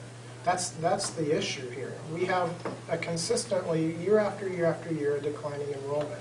Is there anything that we could possibly do to level that out, or perhaps go in our favor? And I think trying something new, and I give Mrs. Asire just a lot of credit here by going out and sending out a survey and trying to do our homework to see if this is something that's even what the community wants. Based on the support I see from that, it looks like there is some support there. But this would come out of instructional improvement funds to pay for what was mentioned there, materials and training. It wouldn't impact M&O. Could we use those instructional improvement funds for something else? I'm sure that all of us could think of 5 different things that we would also like to spend it on. But that is not going to hit our M&O budget, which will not impact our carry forward, which allows us to possibly think outside the box a little bit and providing what some of the community is saying that they're interested in. So if Governor that's Ducey's proposal should be approved and we get an infusion of money, then we could then look at things like the specials teachers for next year? Or is it going to be, let's say the election's not, well, no, that's the Governor Ducey's proposal could pass with the legislature this year, so it wouldn't be too late. Am I Well, wrong? on the governor's proposal, it's district additional assistance, which is the soft and capital terms. Oh, that's all he's proposing? But there's been conversation, though, that he would allow that to also be used for salaries. So until that gets ironed out in detail and then put through committees and passed, Right. But I'm just saying that there's a possibility that we could still be able to do this other thing with the specials teachers or something else. I mean, there's a possibility. I think every year there's a possibility of I think that, again, this speaks to that. This document in and of itself speaks to that we're trying to look at our current reality and what options do we have for the future. And I'm committed to look at that every year. I'm not comfortable with just rubber stamping things year after year. I think that if there's an opportunity to improve, that we take that opportunity. Okay. So year after year, I'm committed. I pretty much believe that everyone to my right would be committed as well. I just We do. did start the specials conversation before we knew the impact of the EBT. We really did not anticipate a 30% recommendation on that respect. We were originally told it would be And so- about 8%. Okay. And I then just have there one was some last thing on this magnet school, and then I'll let it go. It's $150,000, comes out of that fund, can't spend anywhere else. Is there anybody here who will raise their hand and tell me that this will not automatically incur additional costs on the district? I just want to speak to the fact that we're looking at a K-2 program, so as that program grows, we'll need to get materials for the 3 to the 6th grade. So they'll still be like one-time fees, but it's based on that growing, so it's important to understand. So yes, down the road, if that program continues to grow, as we add grades, there would be one-time materials that would be needed. But we will be incurring additional costs. But we hope it grows in our student number, which increases the amount of money We're receive. hoping our growth in the That's student. what you have to do sometimes. And that doesn't mean that we might not wind up with a situation where we start the magnet school and students which we already have enrolled in it and we don't see a gain. That's a possibility, and that it just keeps within our current staffing, because the students, we're staffing for those students now. And in fact, we have 2 schools that are rather large. It would be nice to actually take some kids out of those 2 schools and move them to a smaller site. Well, As far as staffing goes, we wouldn't be increasing staffing unless we got enough new students to our district to increase staffing. What are the unintended costs of that? If we're talking about building it in, I'm not certain, aside from the materials, what additional cost there would be for this year, but there would be additional cost as we grow. What I would hope to do, I'm sorry, Mr. Madsen, but what I would hope to do is that as we're looking at a smaller program to pilot some things, that some future adoptions could be piloted through this, that we would plan to do for all of our schools anyway. So we could start with a small scale. The other part of this is if we do pick up students, doesn't growth pay for itself?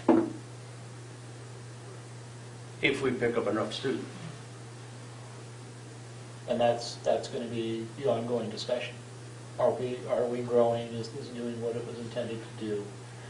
And if not, then we have to be ready to say an experiment is a success or a failure. We're going to have a government program that we're going to stop. I want to see that. I'll be the one to make Well, the motion. what will help that, though, to speak to that point, is that it's coming out of a fund that won't sustain it. So it's not like we're aligning it with M&O, which will get lost, which could get lost in the big numbers. This is coming out of a fund that will not sustain future growth unless we're getting a return on our investment. So Mike, the administration is recommending that we go with this implement the magnet program, right? And not add elementary teachers to cover the specials, right? So, Is yes, that it? we're recommending that we continue with our specials as is, not add additional elementary teachers.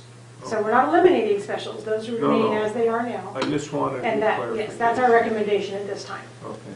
And again, if we weren't looking at the EBT with the Right. clear view that we have now, we were looking at $780,000 in the 1920 school year. That's a lot of money. That would pay for your specials teachers and then some. Not that we would spend all of that money, but that would help cover the cost of adding specialists comfortably without putting us in a careless situation.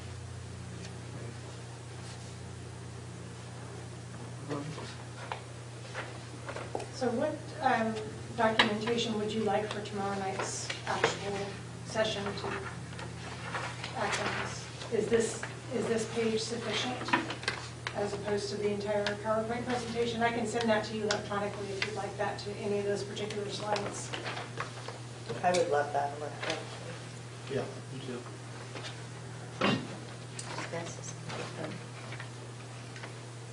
I'll send it out to all of you electronically, you don't have to open it. You know, I was looking what Nicole gave me. When I started school, I thought that was a classical education. I was looking at what she showed me. And I mean, now all of a sudden we're going back that. I started school in 1949, 50.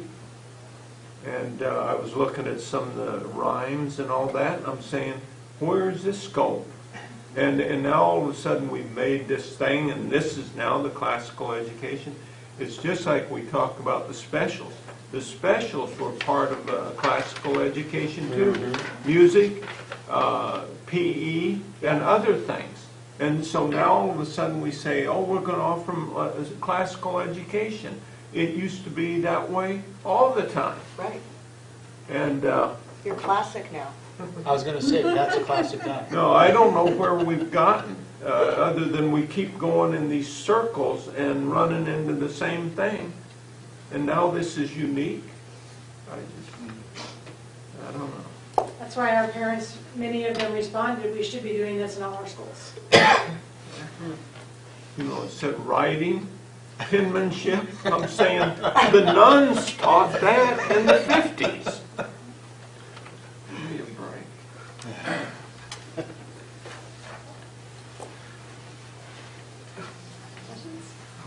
Any other questions? Okay, thank you, sir. Yes, Ms. Foster. I'm not a member of your board, the school board, but I think Mr. Murray said the right thing. What does the community want? Why are people homeschooling their kids? Why are so many going to the charter schools? I've seen in PACE, Patriotic Americans for Constitutional Education, I've seen teachers at our public schools and at our charter schools. They are doing excellent programs teaching history based on the Founding Fathers. I think a program could have, in 11 hours after school, they're covering that history in such a beautiful manner, and the kids are eager for it. They're learning to do crafts. They're learning to communicate, to reason things out. I've been to the various teachers in the different schools, and our teachers are phenomenal. We've got a wonderful resource here. But why is your enrollment decreasing? What are they providing at homeschool that we're not giving them? What are they providing at the charter schools we're not giving them? I think, what does the community want? Mr. Murray had a good comment. Well, and I This think- might give you an opportunity to see what we need, the classical education program that they were talking about. Some of the books that they have, we paid over $100 and some for a history book that we could have bought online, a really good, strong history book for $50 some on Amazon. Why are we spending $100 and some for what has prettier pictures? Anyway, that's the end of my comment. Thank you so much. And just to clarify, an enrollment drop is not necessarily 100% that they're going somewhere else in the community. They could be moving outside of our community. But you could pull in those who are homeschooling. You could pull in some of the others who are going to the other schools, because evidently they find something different there that meets what the family prefers. That's the And idea. why? That's the idea. Thank you. I didn't mean to interrupt. No, you're okay. You're God okay. bless you. I just really don't understand. I've read the mission statements, I've read the policies, and I haven't found anywhere in where it says our responsibility is to maintain student enrollment, to go out and make sure we have enough students. Nowhere do I see that anywhere. Well, it's implied. It because basically it's our says budget's whatever based we on get it. in our school system, we are supposed to educate. Right, but it's implied. You know it's implied. That's how we maintain our budget. That's how we don't maintain our schools, is based on those numbers. Right? No, I think our focus is wrong. If we provide the education, the numbers, if you build it, they will come. That's what we're doing. That's. I went there I in agree. Iowa. I did go there. Did you get any corn while you were there? Huh? Did you get any corn while you were there? Oh, it's a great place. All right. We've got our work session tomorrow. We've got a short board meeting right thereafter. That'll be at 4 o'clock and 5 o'clock on schedule respectively. And then we've also got the regular board meeting on March 13th at 6. With that, I will take a motion to adjourn. I so move. Mr. Madsen, I asked if I could provide an invitation to each of You may, but we have a motion on the floor. Oh, I'm sorry, you're adjourning. And then you're free to pass out whatever you'd like. Okay, thank you. Ellen Ward, Yes. Pat Rooney, Yes. Kathy Cox, Yes. Nicole Cohen, Yes. John Maston. Yes, Thank you. we are adjourned.